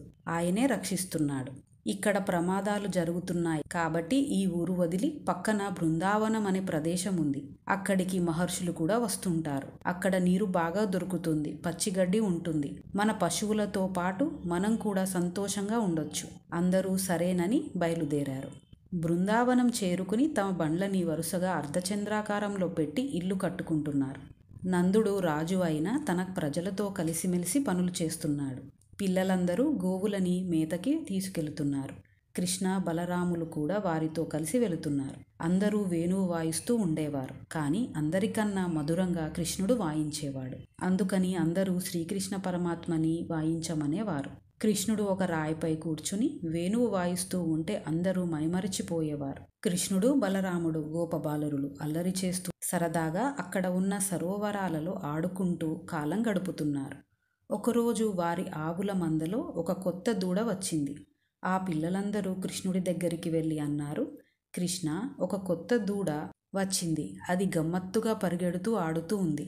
కృష్ణుడు ఆ దూడని చూసి, ఓ వత్సాసురుడు అనే రాక్షసుడు అని తెలుసుకొని అన్నాడు, ఇది చాలా గమ్మత్తుగా ఎగురుతుంది కదా, చూడండి దీన్ని ఏం చేస్తాను అని దాని 4 కాళ్ళు పట్టుకొని దాని తోకతో వాటిని కట్టేసి గిరగిరా తిప్పి అక్కడ వెలగ చెట్ల రూపంలో కపిద్దాసురుడు అనే రాక్షసుడి పైకి ఈ దూడని విసిరేశాడు.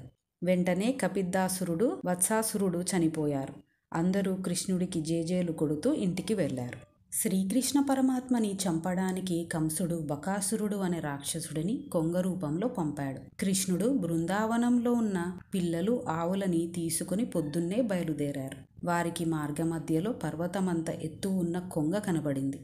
పిల్లలందరూ కృష్ణుడితో అన్నారు, కృష్ణ, ఆ కొంగ చూడు ఎంత పెద్దగా తెల్లగా ఉందో. బకుడు ఒక్కసారిగా ఎగిరేసరికి ఆ రెక్కలు ధాటికి చెట్లు విరిగిపడ్డాయి. ఆకాశంలో తిరుగుతున్నాడు. పిల్లలందరూ చూస్తూ ఉన్నారు. ఒక్కసారిగా బకుడు ఎగురుతూ కిందకి వచ్చి కృష్ణుడిని నోట్లో పెట్టుకుని పర్వతం పైన కూర్చుని మింగేశాడు. గోపబాలురందరూ కృష్ణుడి గురించి బాధపడుతూ క్షేమంగా ఉండాలి అని కోరుకుంటున్నారు. కృష్ణుడు బకుడు గొంతులో ఉన్నాడు. బకుడి గొంతులో భరించలేని మంట వచ్చి కృష్ణుడిని బయటకి వేసి ముక్కుతో చంపే ప్రయత్నం చేస్తున్నాడు. కృష్ణుడు బకుడి ముక్కు 2గా చీల్చాడు. పిల్లలందరూ కృష్ణుడి దగ్గరికి ఆనందంతో వెళ్ళి కౌగిలించుకున్నారు. ఒకరోజు శ్రీకృష్ణ పరమాత్మ పిల్లలందరితో అన్నారు, రేపు ఉదయం మనం వనభోజనాలకి వెళదాం. మీరందరూ మీకు ఇష్టమైన ఆహార పదార్థాలు, పానీయాలు తీసుకురండి. మరుసటి రోజు ఉదయం అందరూ సంతోషంగా ఆవులతో కలిసి అరణ్యంలోకి వెళ్లారు. అక్కడ అనేక రకాల ఆటలు ఆడారు, పరిగెట్టారు, నదిలో ఈత కొట్టారు, చెట్లు ఎక్కి ఊగారు. అలా శ్రీకృష్ణ పరమాత్మతో సంతోషంగా ఉన్నారు. అక్కడికి చనిపోయిన బకాసురుడి సోదరుడు అగాసురుడు వచ్చి అనుకున్నాడు, నా ప్రాణ సమానమైన సోదరుడిని కృష్ణుడు చంపాడు. ఈ గోపబాలురి ప్రాణ సమానమైన కృష్ణుడిని నేను చంపేస్తా అని అడ్డంగా కొండ చిలువ రూపంలో పడుకున్నాడు. అది చాలా పెద్దగా నోరు తెరిచి ఉంది. నాలుక ఎర్రగా పెద్ద కూరలు కనిపిస్తూ దాని శ్వాస నుంచి వేడి గాలి వస్తుంది. పిల్లలు దాన్ని చూసి అనుకుంటున్నారు, ఎంత పెద్ద కొండ చిలువ! మనం ఎలా వెళ్ళాలి? దీని నోట్లో నుంచి వెళ్ళాలా లేదా వెనక్కి తిరిగి వెళదామా అని వెనక్కి తిరిగితే కృష్ణుడు నవ్వుతూ కనబడ్డాడు. వాళ్ళు అనుకున్నారు, బకాసురుడిని చంపిన కృష్ణుడు ఉండగా మనకి బెంగ ఎందుకు? మనం బ్రతకాలా మనల్ని బ్రతికించుకోవాలా అనేది కృష్ణుడు చూసుకుంటాడు అని అందరూ లోపలికి వెళ్లారు. ఆ కొండ చిలువ నాలుకతో అందరినీ మింగేసి చంపేసింది. కృష్ణుడు తనని నమ్మిన వాళ్ళని రక్షించడానికి ఆ కొండ చిలువ నోట్లోకి వెళ్ళి ఒక ఇనుప స్తంభంలా అయ్యాడు. అది నోరు మూసేసరికి పై దవడ చీల్చుకుపోయింది. కృష్ణుడు శరీరాన్ని పెంచేసరికి దానికి ఊపిరి ఆడక అటూ ఇటూ కొట్టుకుంటుంది. దాని పొట్టలో చనిపోయి ఉన్న గోపబాలురులు, ఆవులు బయటపడ్డారు. కృష్ణుడు తన కారుణ్యంతో తన కళ్ళలోంచి ఒక వెలుగు వారిపై పడేలా చేశాడు. వాళ్ళందరూ బ్రతికారు. ఆ కొండ చిలువ చనిపోయి దానిలోంచి ఒక వెలుగు వెళ్ళి కృష్ణుడిలో ఐక్యమైంది. శ్రీకృష్ణ పరమాత్మ స్పర్శతో అఘాసురుడు మోక్షం పొందాడు. తర్వాత శ్రీకృష్ణుడు పిల్లలందరితో మనం తెచ్చుకున్న భోజనాలు తిందామని రాయి, పెద్ద పువ్వులు, ఆకులు, తీగలు, గడ్డి అలా దొరికిన దానితో పల్లెంలా చేసి ఒకరినొకరు ఊరించుకుంటూ పెద్దగా నవ్వుతూ కుడి చేతితో ఆవకాయ ముక్కలు, ఎడమ చేతులతో అన్నం తీసుకుంటూ సంతోషంగా తింటున్నారు. సత్యలోకంలో ఉన్న బ్రహ్మ పిల్లల శబ్దం వినిపించి బయటకి వచ్చి ఏమి ఆ శబ్దాలు అని అడిగాడు. అక్కడ ఉన్న దేవతలు అన్నారు, శ్రీకృష్ణ పరమాత్మ అఘాసురుడిని సంహరించి పిల్లలందరినీ బ్రతికించి సంతోషంగా భోజనం చేస్తున్నాడు. బ్రహ్మ భూలోకంలోకి చూసి అనుకున్నాడు, ఎంగిలి ముద్దలని ఎడమ చేతితో తింటూ అఘాసురుడిని సంహరించి పిల్లల్ని బ్రతికించాడా? యాగంలో తప్ప హవిస్సు స్వీకరించని పరబ్రహ్మం ఇంత సులభంగా వాళ్ళు పెట్టింది తింటున్నాడా? ఇది నమ్మశక్యంగా లేదు. నేను బ్రహ్మని, పెద్దవాడిని, వేదాలు తెలిసిన వాడిని అని తన మాయ ద్వారా అక్కడ ఉన్న ఆవులని మాయం చేసి ఒక కొండ గుహలో పెట్టాడు. పిల్లలు కృష్ణుడితో అన్నారు, కృష్ణ, మన ఆవులు కనపడటం లేదు. కృష్ణుడు అన్నాడు, మీరందరూ తింటూ ఉండండి, నేను వెళ్ళి చూస్తా అని ఎడమ చేతిలో అన్నం, కుడి చేతిలో ఆవకాయ, చంకలో కట్ట పెట్టుకొని బయలుదేరాడు. చాలా దూరం వెళ్ళాడు. ఎక్కడా ఆవులు కనబడలేదు. అయ్యో, ఎక్కడ వెళ్ళాయి ఆవులు అని తిరిగి వస్తున్నాడు. బ్రహ్మ గోపబాలురులని కూడా మాయం చేశాడు. తిరిగి వచ్చి చూస్తే గోపాల బాలురులు లేరు. కృష్ణుడు అనుకున్నాడు, సాయంత్రం అవుతుంది. తల్లులందరూ పిల్లలు, ఆవుల గురించి ఎదురు చూస్తూ ఉంటారు. అసలు ఏమయ్యా ఇవన్నీ అని కృష్ణుడు తన దివ్య దృష్టితో చూసి, ఓహో, నా నాభికమలం నుంచి వచ్చిన నా కుమారుడు బ్రహ్మకి మోహబుద్ధి పుట్టి నాపై మాయ చేశాడా అని నవ్వుకుని దాచుకుంటే దాచుకోని అని తానే సంకల్పంతో ఎంతమంది గోపాల బాలురు ఉన్నారో అంతమంది గోపాల బాలురులుగా అయ్యాడు. తానే ఎన్ని ఆవులు వచ్చాయో అన్ని ఆవులు, ఎద్దులు, దూడలుగా అయి బృందావనంకి వెళ్ళాడు. ఎవరెవరి పిల్లలు ఆవులు ఎలా ప్రవర్తిస్తారో అలా ప్రవర్తిస్తున్నారు. ప్రతిరోజు కృష్ణుడు ఎప్పటిలాగానే వారందరినీ తీసుకొని ఉదయం వెళ్ళడం, సాయంత్రానికి రావడం. అలా 1 సంవత్సరం గడిచింది. బ్రహ్మ కనురెప్ప వేసి తెరవడం 1 సంవత్సరంతో సమానం. బ్రహ్మ భూలోకంలోకి చూసి ఆశ్చర్యపోయాడు. కృష్ణుడితో ఆ గోపబాలురులు ఉన్నారు, ఆవులు ఉన్నాయి. వీళ్ళందరినీ దాచాను కదా అని గుహలో చూస్తే వాళ్ళు అలానే ఉన్నారు. బ్రహ్మ అనుకున్నారు, నేనే ఈ సృష్టి చేశాను ఈ గోపబాలురులని, ఆవులని, అందరినీ. మరి వీళ్ళు ఎవరు? ఇంకో బ్రహ్మ ఉన్నాడా అని అనుమానం వచ్చింది. వెంటనే అనుకున్నాడు, నన్ను సృష్టించిన ఆ పరబ్రహ్మమే శ్రీకృష్ణుడిగా ఉన్నాడు. ఈయన మాయ ముందు నా మాయ ఎంత, ఇది తెలుసుకోలేకపోయా అని భూలోకంలోకి చూసేసరికి కృష్ణుడు, బలరాముడు, గోపాల బాలురు, ఆవులు అన్నీ కూడా శంఖ, చక్ర, గద, పద్మాలు పట్టుకున్న శ్రీ మహావిష్ణువుగా వెలిగిపోతూ దర్శనమిచ్చాడు. ఇదంతా చూసి బ్రహ్మ అయోమయంలో పడి ఆ వెలుగుకి తానెవరో మరచిపోయాడు. అసలు నేనెవరు, ఈ వెలుగేంటి అని కళ్ళు మూసుకుని, ఓ, ఎవరిపైన అయితే నా మాయ పనిచేయదో వారిపైనే నా మాయ ప్రయోగించాను అని స్వామి నేను చూడగలిగినట్టు కనబడు. వెంటనే శ్రీకృష్ణుడిలా కనబడ్డారు. హంసవాహనంలో బ్రహ్మ వెళ్ళి శ్రీకృష్ణ పరమాత్మ కాళ్ళ దగ్గర పడి స్తోత్రం చేసి అన్నాడు, స్వామి, నేను పుట్టినప్పటి నుంచి ఇప్పటి వరకు నేను సృష్టి చేయడమే తప్ప నా సృష్టికి ప్రతి సృష్టి చేయడాన్ని ఇప్పుడే చూశాను. మోహానికి గురై ఇంత చిన్న పిల్లవాడివి నువ్వు పరబ్రహ్మం ఏమిటి అనుకున్నా. ఇంత చిన్న పిల్లవాడి నాభికమలం నుంచి నేను పుట్టాను అని తెలుసుకోలేకపోయా. నువ్వు విరాట్ స్వరూపానివి. నీ మాయ నా మాయని మింగి నాకు నా స్వరూపాన్ని చూపించింది. ఉన్నది ఒక్కటే అని గ్రహించలేకపోయా. నీ యందు భక్తి ప్రధానం. ఇవాళ అది నాలో లోపించి మోహము ఆవహించింది. నువ్వు దాన్ని సరిచేసి ఉన్నది ఒక్కటే అని నిరూపించావు. భక్తి ఎప్పుడైతే లోపిస్తుందో జ్ఞానం తగ్గుతుంది. భక్తితో జ్ఞానం పొందాలి. నేను నీతో ఉండాలి, నీకు సేవ చేయాలి, నీ పాదధూళి నాపై పడాలి, నాకా అదృష్టమివ్వు. ఎన్నో జన్మల తపస్సు చేసినా దొరకని అదృష్టం ఈ గోపబాలురులు పొందుతున్నారు. నిన్ను కౌగిలించుకుంటున్నారు, నీతో ఆడుకుంటున్నారు, నిన్ను తంతున్నారు, గుద్దుతున్నారు, నీపై పడుతున్నారు, నీ ఒళ్ళో తలపెట్టుకుని పడుకుంటున్నారు, నీ కాళ్ళు ఒత్తుతున్నారు, నిన్ను భుజాలపై మోస్తున్నారు. వీరి భాగ్యం ముందు నా బ్రహ్మ పదవి ఎందుకు పనికొస్తుంది? స్వామి, కనీసం నీతో తిరిగిన ఈ పిల్ల పాదాలలో ఉన్న ధూళిని నా తలపై వేసుకుంటా. ఆ వరం ఇవ్వు చాలు. ఈ బ్రహ్మ పదవి కూడా వద్దు అని గోపబాలురులని ఆవులని ఇచ్చాడు. శ్రీకృష్ణ పరమాత్మ బ్రహ్మని చూసి చిరునవ్వుతో నవ్వి చేసిన తప్పు తెలుసుకోవడమే ప్రధానమన్నారు. గోపబాలురులందరికీ తెలియదు బ్రహ్మ వారిని మాయ చేశాడని. 1 సంవత్సరం గడిచిందని. ఆ అరణ్యంలో కృష్ణుడిని చూసి, కృష్ణ, ఆవులు కనిపించాయా అని అడిగారు. కృష్ణుడు అదిగో వస్తున్నాయి అన్నాడు. పిల్లలు ఎండిపోయిన కొండ చిలువ శరీరాన్ని చూసి అనుకుంటున్నారు, అదేమిటి, పొద్దున చనిపోయిన కొండ చిలువ సాయంత్రానికి ఎండిపోయింది? ఏముంది, కృష్ణుడు తలుచుకుంటే ఏమైనా చేస్తాడు అని ఇంటికి వెళ్ళి వారి వారి తల్లులకి పొద్దున పెద్ద కొండ చిలువని శ్రీకృష్ణుడు చంపాడని చెప్పారు. ఒకానొక సమయంలో కృష్ణుడు, బలరాముడు గోపబాలురులతో ఆవులని మేతకి తీసుకెళ్లారు. కొంతమంది గోపబాలురులు బలరాముడి దగ్గరికి వచ్చి అన్నారు, బలరామ, అక్కడ ఒక తాటి చెట్టు ఉంది, దానికి పండ్లు నిండుగా ఉన్నాయి, మాకు వాటిని తినాలని ఉంది, కానీ గర్దబాసురుడు మమ్మల్ని ఆ తోట దగ్గరికి కూడా వెళ్ళనివ్వటం లేదు. బలరాముడు ఆ తోటలోకి పిల్లలని తీసుకెళ్లి తాటి చెట్టుని పట్టుకొని ఊపాడు. వాటిపైన ఉన్న తాటి పండ్లు కింద పడ్డాయి. పిల్లలందరూ సంతోషంగా తీసుకొని తింటున్నారు. ఇది చూసిన గర్దబాసురుడు అనుకున్నాడు, నేను ఎంతో జాగ్రత్తగా వీటిని ఎవ్వరూ తినకుండా కాపలా కాస్తుంటే ఇవాళ ఈ పిల్లలు వీటిని తింటున్నారు అని గాడిద రూపంలో 2 కాళ్లతో బలరాముడిని తన్నబోతే బలరాముడు దాని కాళ్ళు పట్టుకుని గిరగిరా తిప్పి ఒక తాటి చెట్టుపైకి విసిరాడు. ఆ తాటి చెట్టు ఇంకొక తాటి చెట్టుపై పడింది, అది ఇంకొక తాటి చెట్టుపై పడింది. అలా తాటి చెట్లన్నీ కూలిపోయాయి. ఈ రాక్షసుడు మరణించాడు. వీడికి చాలా గాడిద పిల్లలున్నారు. ఈ గాడిద పిల్లలు మా నాన్నని చంపారు అని బలరాముడు శ్రీకృష్ణుడిపైకి యుద్ధానికి వచ్చాయి. గాడిద పిల్లలందరూ మరణించాయి. ఓం నమో భగవతే వాసుదేవాయ నమః. ఒకానొక సమయంలో కృష్ణుడు గోపబాలురులని తీసుకొని యమునా నది తీరంలో అంతర్భాగమైన కాళింగమడుగు ఒడ్డున కూర్చున్నారు. పిల్లలు, ఆవులు దాహం వేస్తుంది అని ఆ నీరు తాగారు. తాగిన వారు వెంటనే మరణించారు. కృష్ణుడు తన కరుణా దృష్టితో వారందరినీ బ్రతికించారు. ఈ కాళింగమడుగులో ఎప్పటినుంచో 100 తలల నల్లత్రాచు ఉంటుంది. దీనికి ఎందరో భార్యలు, పిల్లలు ఉన్నారు. అందరినీ హింసించడం అంటే దీనికి ఇష్టం. ఈ నీరు బుడగలతో ఉంటుంది. కృష్ణుడు దీని పని పడతా అని పంచని మోకాళ్లపైకి తీసి గట్టిగా కట్టి, తలలో ఉన్న పించం ఊడిపోకుండా గట్టిగా కొప్పు కట్టి, అక్కడ ఉన్న చెట్టుపైకి ఎక్కి మడుగులో దూకాడు. పెద్ద శబ్దం వచ్చింది. ఎవరు నా మడుగులో దూకింది అని కాళీయుడు కృష్ణుడిని కాటేశాడు. కృష్ణుడు స్పృహ కోల్పోయాడు. కాళీయుడు తన శరీరంతో కృష్ణుడికి ఊపిరి ఆడకుండా చుట్టేస్తున్నాడు.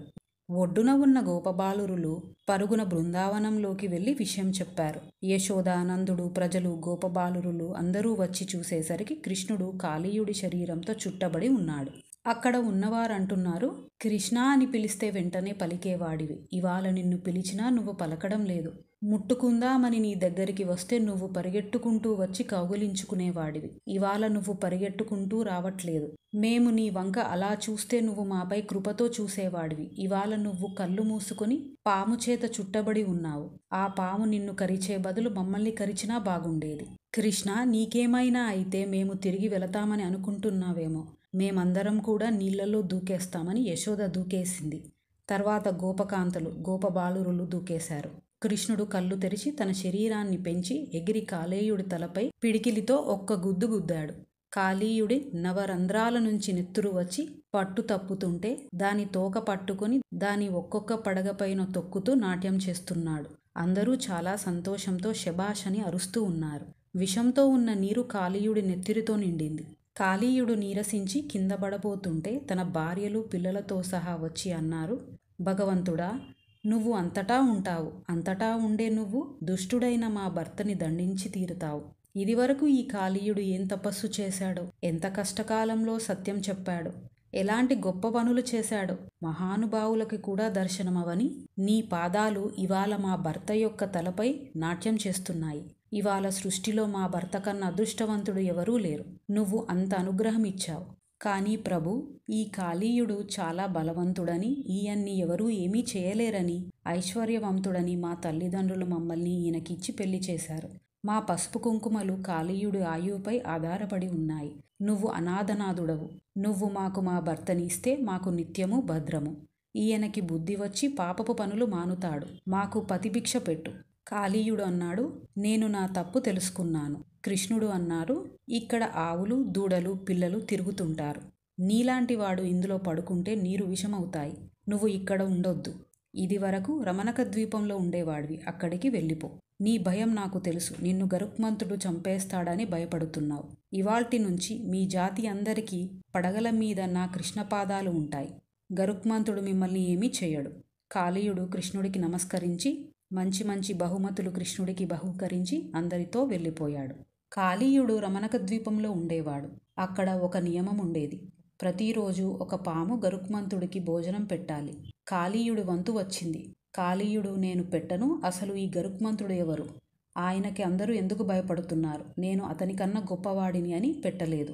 గరుత్మంతుడు వచ్చి, ఇవాళ నాకు భోజనం ఎవరు పెట్టలేదు అని అడిగాడు. కాళీయుడు నేనే అని తన 101 పడగలతో గరుత్మంతుడి ఎడమ రెక్క పైన కాటేశాడు.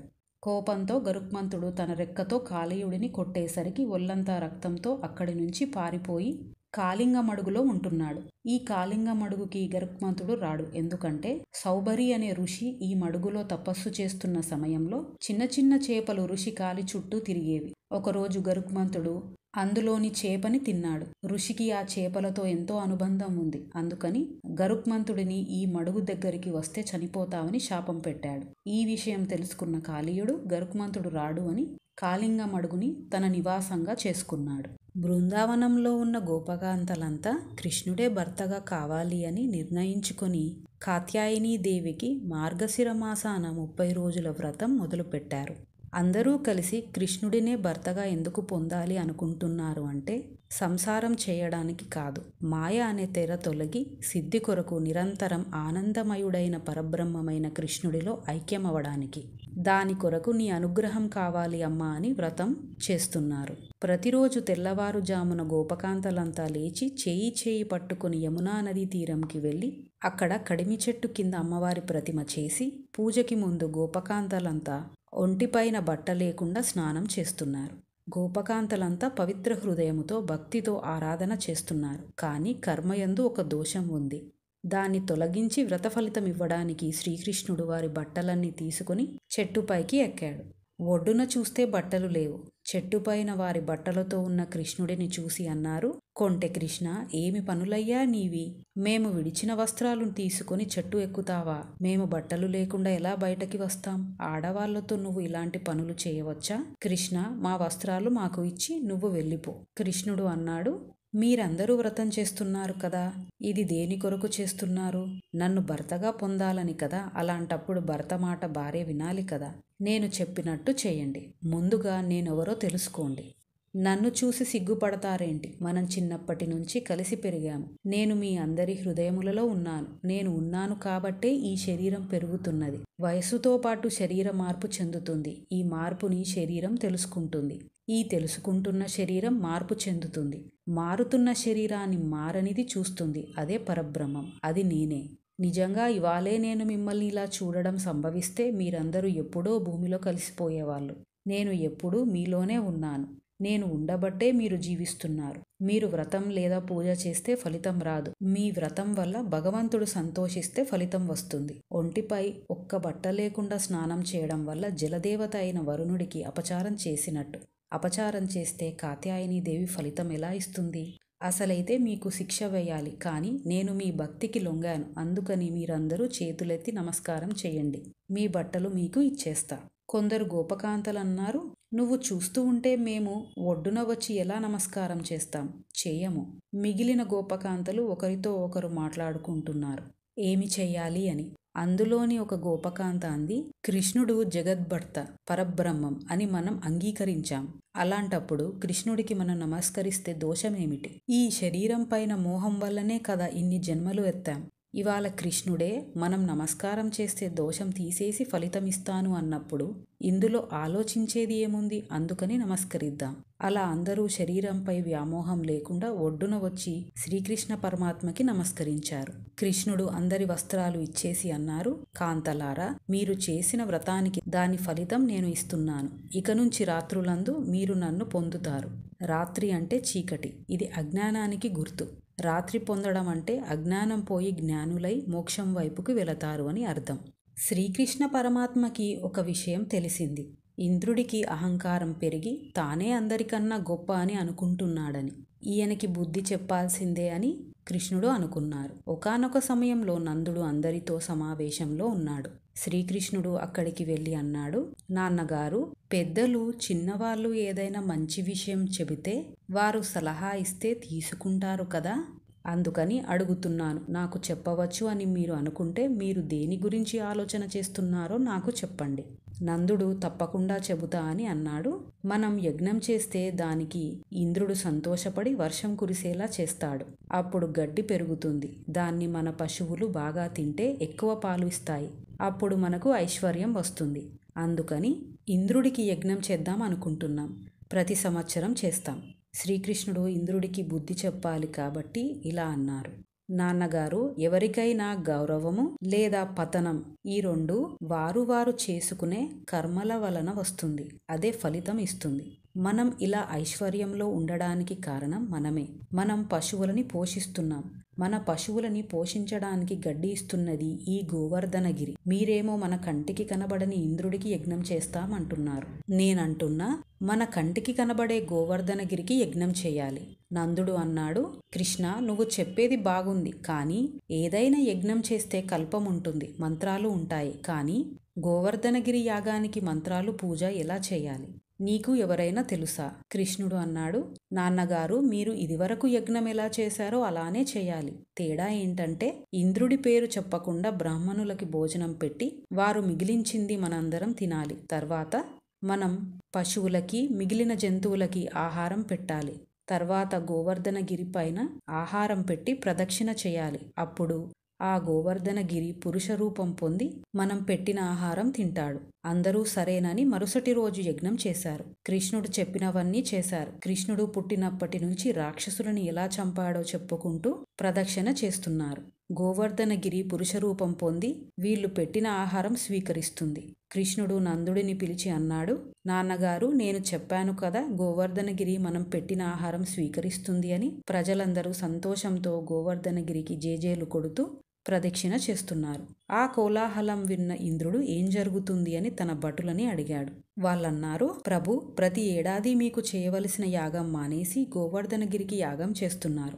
ఇంద్రుడు కోపంతో అన్నాడు, ఎవరు నాకు యాగం చేయొద్దని చెప్పింది? పెరుగు నెయ్యి తిని వీరికి ఒళ్ళు కొవ్వు పట్టింది. ఒకనాడు నేను పర్వతాలకి ఉన్న రెక్కలని నా వజ్రాయుధంతో నరికాను. అలాంటి నన్ను పూజించొద్దు అని కృష్ణుడు చెబితే వింటారా? కృష్ణుడికి ఏమి తెలుసు, పిల్లవాడు. వీరి సంగతి చెబుతా అని మేఘాలని పిలిచి అన్నాడు, మీరు వెంటనే బృందావనానికి వెళ్ళి నల్లమబ్బులుగా అయి పిడుగులు ఉరుములతో వర్షాలు కురిపించండి. బృందావనంలో ఉన్న ప్రజలు పశువులు మీ ధాటికి చనిపోవాలి. నేను వజ్రాయుధంతో మీ వెనకాల వస్తాను. బృందావనంలో ఎన్నడూ లేని విధంగా నల్ల మబ్బులు వచ్చి పిడుగులు ఉరుములతో వర్షం కురుస్తుంది. ప్రజలు భయపడిపోతున్నారు. పశువులు పడిపోతున్నాయి. అందరూ కృష్ణుడితో అన్నారు, కృష్ణ, ఇది వరకు మేము ఎప్పుడు ఇలాంటి వర్షం, ఉరుములు, మెరుపులు, పిడుగులతో చూడలేదు. మాకు చాలా భయమేస్తుంది. అందరినీ రక్షించు.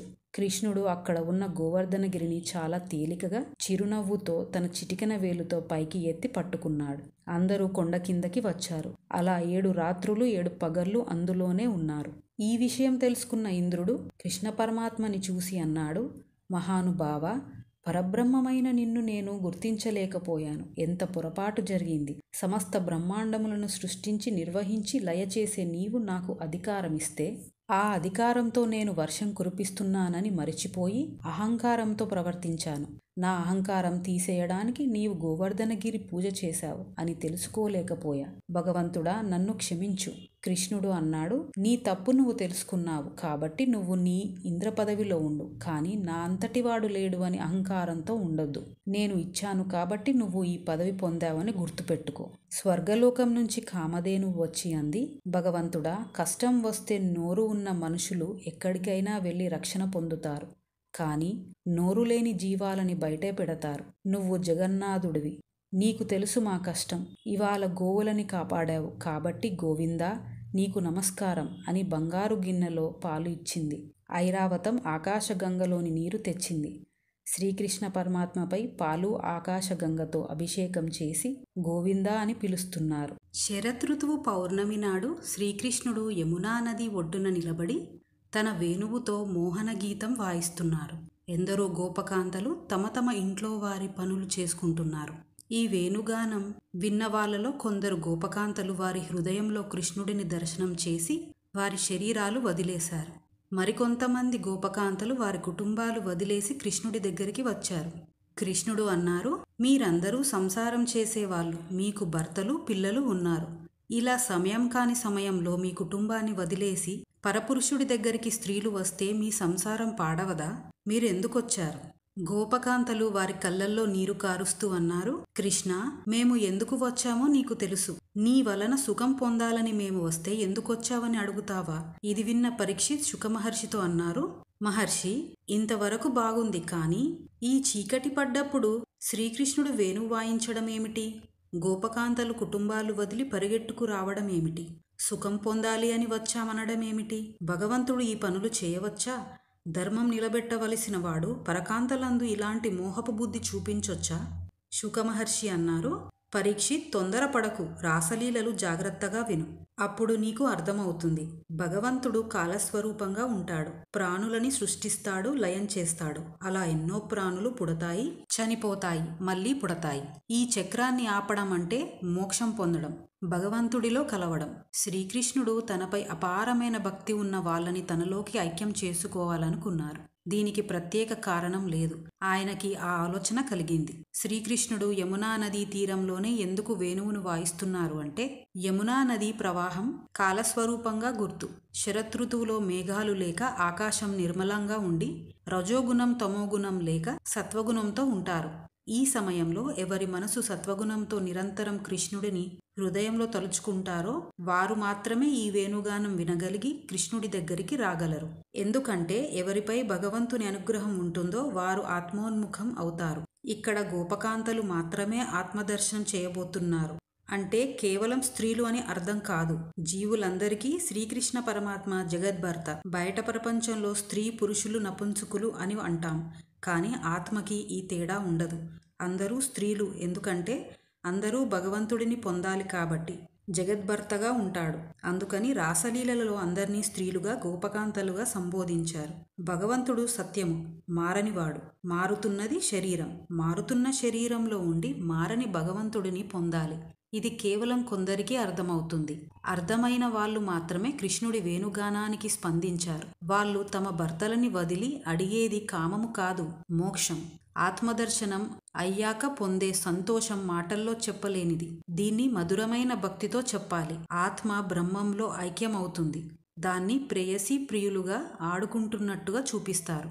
శ్రీకృష్ణ పరమాత్మ కాళ్ళు పట్టుకుని గోపకాంతలు అంటున్నారు, ఎవరు నీ పాదాలు పట్టుకుంటున్నారో వారికి సంసార భయం పోతుంది. మోక్షం ఇవ్వగలిగిన నీ చేతిని మా తలపై ఉంచి మమ్మల్ని రక్షించు.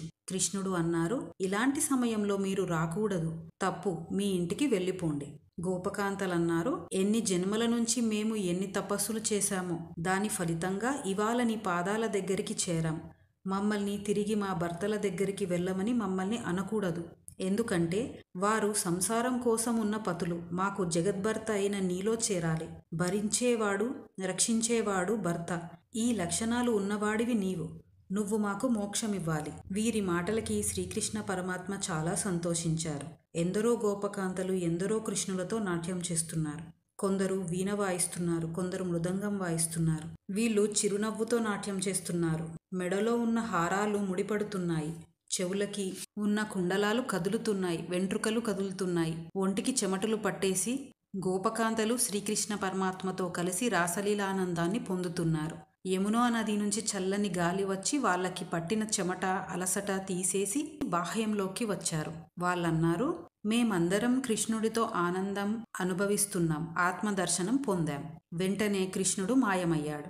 ఎందుకంటే వాళ్ళు ఆత్మదర్శనాన్ని నిలబెట్టుకోలేకపోతున్నారు. నేను ఆత్మదర్శనం పొందాను అన్నారు. ఆత్మదర్శనం పొందితే శరీరం అనేది ఉండదు, నేను అనేది ఉండదు. శరీరం ఆత్మ వేరు అని తెలుసుకుంటారు. గోపకాంతలంతా కృష్ణుడు మాయమయ్యాడని పిచ్చి వాళ్ళలా చెట్లు పూలు ఆకులు ఏవి కనిపిస్తే వాటితో నల్లనివాడు, చక్కటి నవ్వు కలవాడు, పద్మాల వంటి కన్నులు ఉన్నవాడు, నెమలిపించం ధరించినవాడు ఎక్కడైనా చూశారా అని ఆవేదన పొందుతూ అడుగుతున్నారు. శ్రీకృష్ణ పరమాత్మ వచ్చి మళ్ళీ ఆనందంగా వారితో ఆడి సిద్ధిని ఇచ్చాడు. శ్రీకృష్ణ పరమాత్మ నెమలిపించం ఎందుకు ధరిస్తాడంటే, మగనెమలి వర్షాకాలంలో వచ్చే వానకి ముందు చాలా ఆనందంతో నాట్యం చేసి దాని కంటి నుంచి నీటిని చుక్కగా వదులుతుంది. అప్పుడు ఆడనెమలి ఆ నీటి చుక్కని తన నోట్లోకి తీసుకుని గర్భం ధరిస్తుంది. ఆడ మరియు మగ నెమలి భౌతికంగా సంభోగం చేయవు. శ్రీకృష్ణ పరమాత్మ అనేక మంది భార్యలతో ఉన్నట్టు ఉంటాడు, కానీ తన అస్ఖలిత బ్రహ్మచర్యం చూపించడానికి నెమలి పించం పెట్టుకుంటాడు. దీన్నే రాసలీల అని పిలుస్తారు. ఓం నమో భగవతే వాసుదేవాయ నమః. కంసుడి మరణం దగ్గర పడింది. నారద మహర్షి కంసుడి దగ్గరికి వచ్చి అన్నాడు, కంస, నిన్ను చంపేవాడు వసుదేవుడు దేవకికి పుట్టాడు. ఆ బిడ్డని వసుదేవుడు కారాగారం నుంచి యమునా నదీ తీరం దాటి నందవ్రజంలోని నందుడి దగ్గర పెట్టాడు. వాళ్ళకి పుట్టిన బిడ్డని ఇక్కడికి తీసుకొచ్చాడు. అష్టమ గర్భంలోనే జన్మించాడు. వెంటనే కంసుడు కత్తి తీసి వసుదేవుడిని చంపడానికి వెళుతుంటే నారద మహర్షి అన్నారు, నువ్వు వసుదేవుడిని చంపితే నీ మృత్యువు పోదు. కంసుడు వసుదేవుడు దేవకిని చంపకుండా కారాగారంలో పెట్టాడు. నారద మహర్షి అన్నారు, నీ బంధువుల చేత నువ్వు ఇంత ద్వేషం ఎందుకు పొందావో నీ జన్మ రహస్యం చెబుతా విను. నీ తల్లి పతివ్రత. ఆమె ఒకరోజు ఉద్యానవనంలో విహరిస్తుంటే కామకోరిక కలిగింది. ఇది తెలుసుకున్న ఒక ద్రవిడుడు అనే గంధర్వుడు ఉగ్రసేనుడి రూపంలో వచ్చాడు. నీ తల్లికి అనుమానం వచ్చింది. ఆ గంధర్వుడు తన నిజస్వరూపంతో నిలబడ్డాడు. నీ తల్లికి కోపం వచ్చింది. గంధర్వుడు అన్నాడు, నేను గంధర్వుడను, నువ్వు మనిషివి. మనం పొందిన సుఖం వల్ల నీకు ఎంతో తేజోవంతుడైన కొడుకుని ఇస్తా. నీ తల్లి అంది, దుర్మార్గుడా, నా మనసులోని కోరిక తెలుసుకుని నా భర్త రూపంలో వచ్చి నా పాతివ్రత్యం పోదు అని కొడుకుని ఇస్తావా? నువ్వు ఎన్ని చెప్పినా ఆడదానికి శీలమే ముఖ్యము. అందుకని నీ వల్ల నాకు పుట్టబోయే ఈ కొడుకు దుర్మార్గుడు, పరమ కిరాతకుడు, అన్ని కాలంలో రాక్షసుడుగా చెప్పుకుంటారు అంది. నారదులు అన్నారు, అలా వరమిస్తుంటే నీ తల్లి శాపం ఇచ్చింది.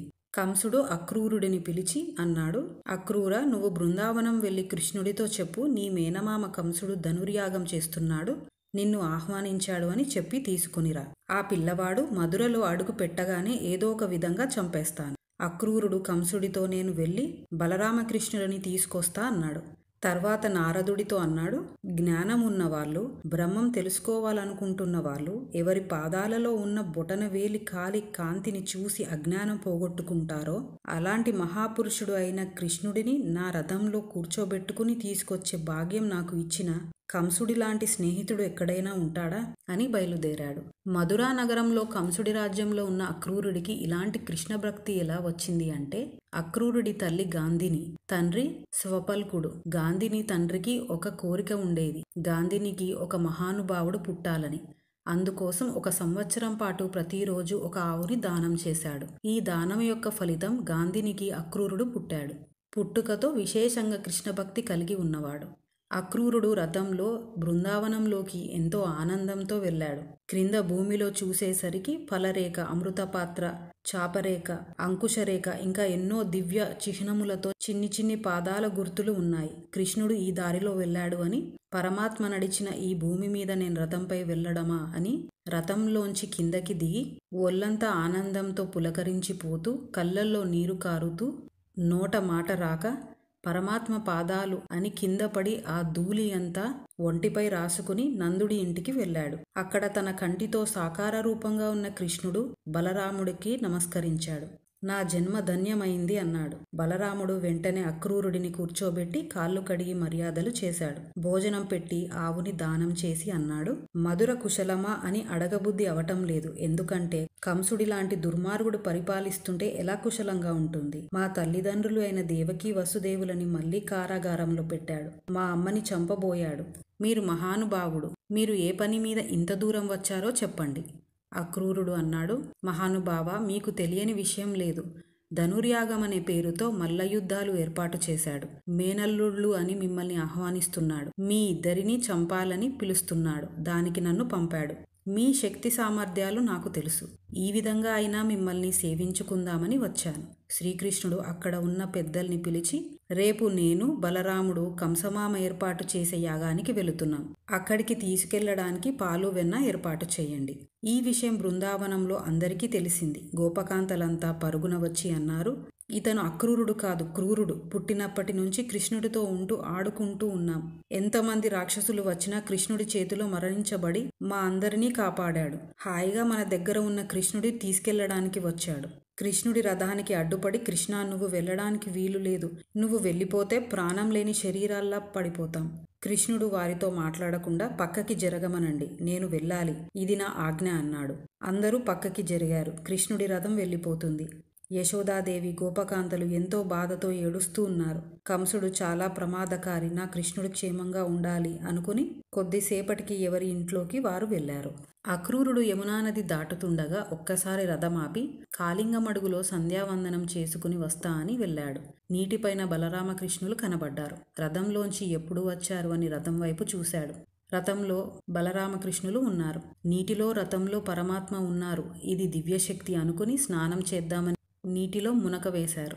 అందులో ఆదిశేషు మీద పడుకున్న పరమాత్మ, వక్షస్థలంలో లక్ష్మీదేవి, నాభిలోంచి పద్మం వచ్చిన బ్రహ్మ ఉన్న శ్రీమన్నారాయణుడి దర్శనం పొందాడు. అందులోనే స్తోత్రం చేశాడు పరమాత్మకి.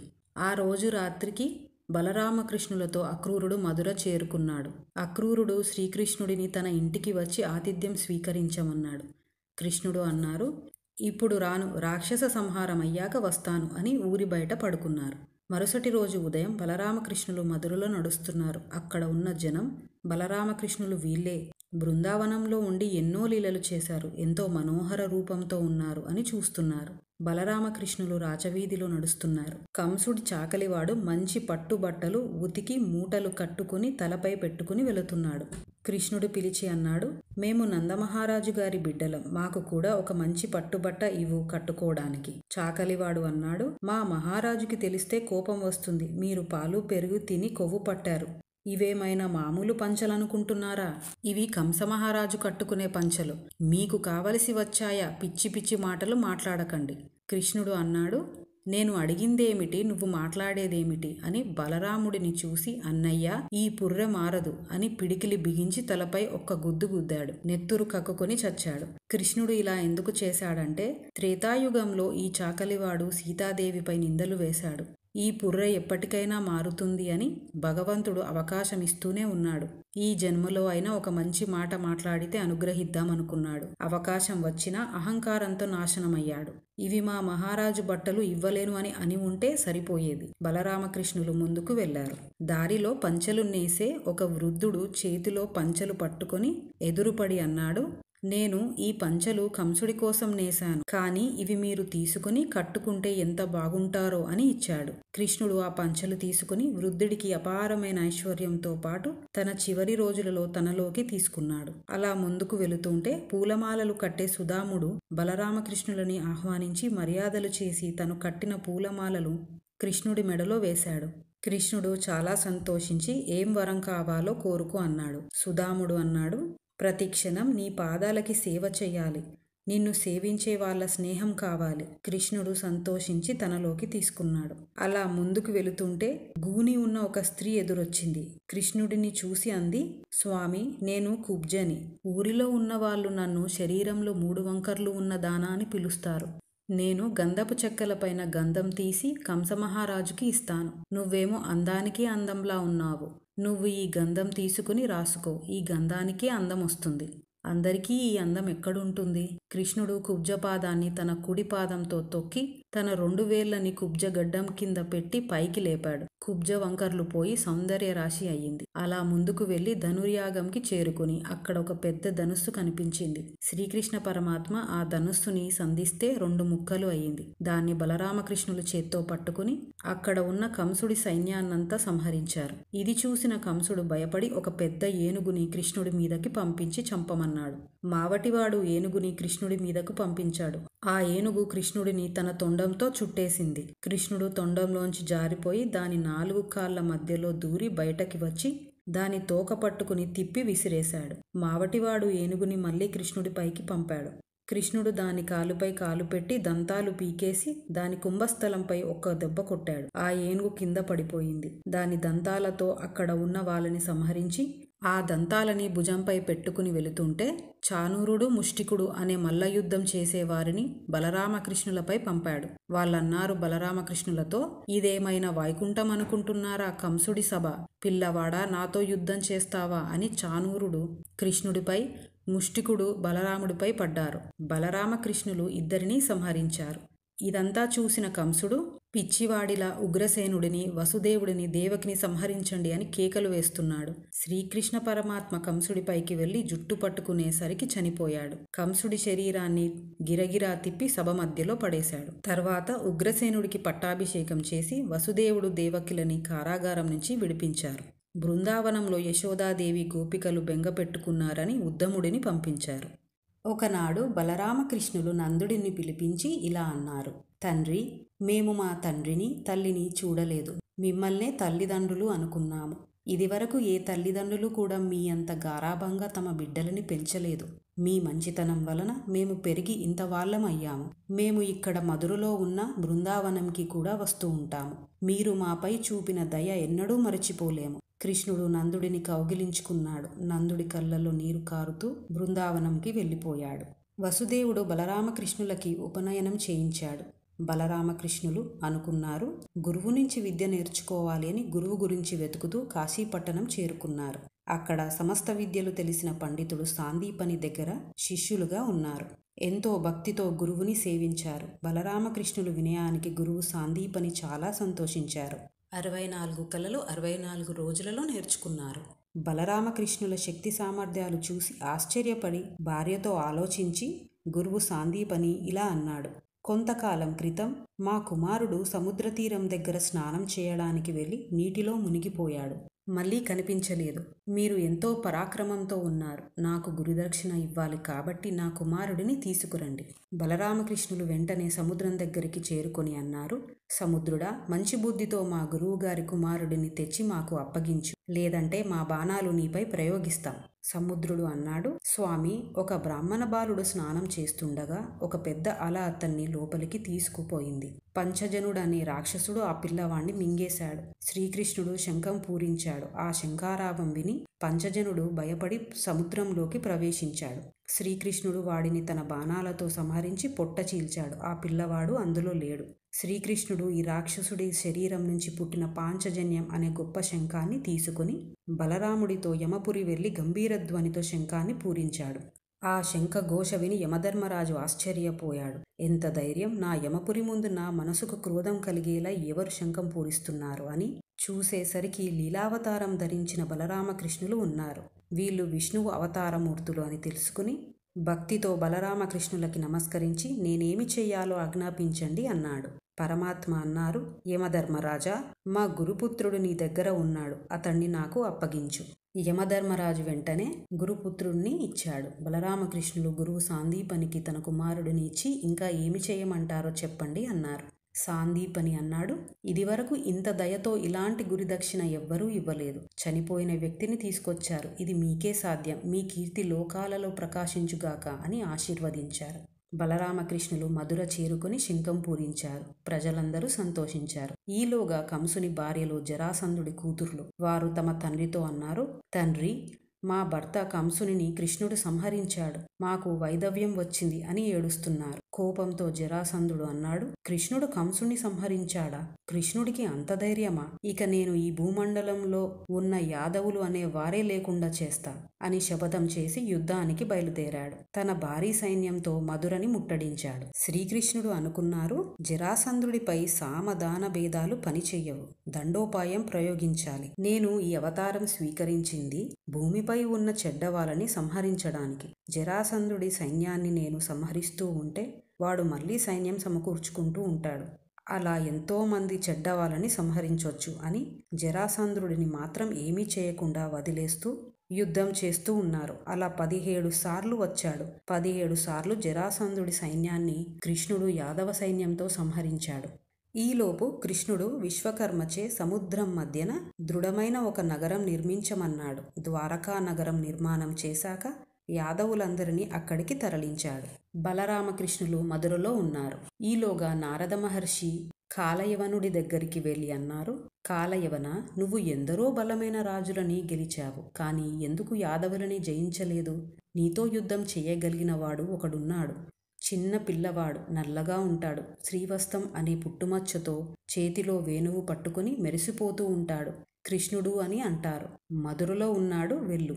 కాలయవనుడు తన సైన్యంతో మధుర బయట విడిది చేశాడు. కృష్ణుడు వాళ్ళ మధ్యలోకి వెళ్ళాడు. కృష్ణుడిని చూసి యవనుడు నారద మహర్షి చెప్పినట్టే ఉన్నాడు అని ఆశ్చర్యపోతూ శత్రు సైన్యంలోకి వస్తున్నాడేంటి అని కృష్ణ అని పిలిచాడు. కృష్ణుడు పారిపోతున్నాడు. ఇదేంటి యుద్ధం చేయకుండా పారిపోతున్నాడు అని యవనుడు గుర్రంపై ఎక్కి కృష్ణుడిని వెంబడించాడు.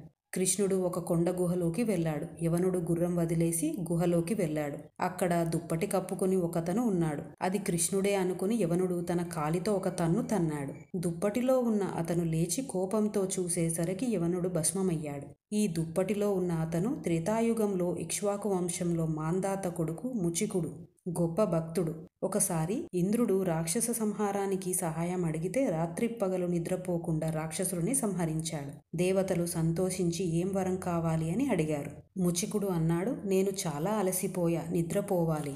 కొంతకాలం నన్ను ఎవ్వరూ నిద్రాభంగం చేయకుండా ఎక్కడ నిద్రపోవాలి? దేవతలు ఈ గుహ చూపించి ఇక్కడ నిద్రపో, నీ నిద్రని ఎవరు భంగం చేసినా వారిని నీ కంటితో చూస్తే భస్మమవుతారు అన్నారు. కృష్ణుడికి ఈ రహస్యం తెలుసు. యవనుడికి యాదవుల చేతిలో మరణం లేదు, అందుకని ఇలా చేశాడు. 18వసారి జరాసంధుడు యుద్ధానికి వస్తే బలరామకృష్ణులు పరిగెడుతూ ఒక పెద్ద పర్వతం పైకి ఎక్కారు. అందులో దట్టమైన చెట్ల పొదలలో దాక్కున్నారు. జరాసంధుడు తన సైన్యంతో ఎంత వెతికినా బలరామకృష్ణులు దొరకలేదు. అందుకని నిప్పు పెట్టించాడు. పెద్ద అగ్నిజ్వాలలు వచ్చాయి. ఈలోపు బలరామకృష్ణులు పర్వతం అటువైపు నుంచి సముద్రంలోకి దూకి ద్వారకకి వెళ్ళిపోయారు. బలరామకృష్ణులు చనిపోయారనుకుని జరాసంధుడు వెళ్ళిపోయాడు. ఓం నమో భగవతే వాసుదేవాయ నమః.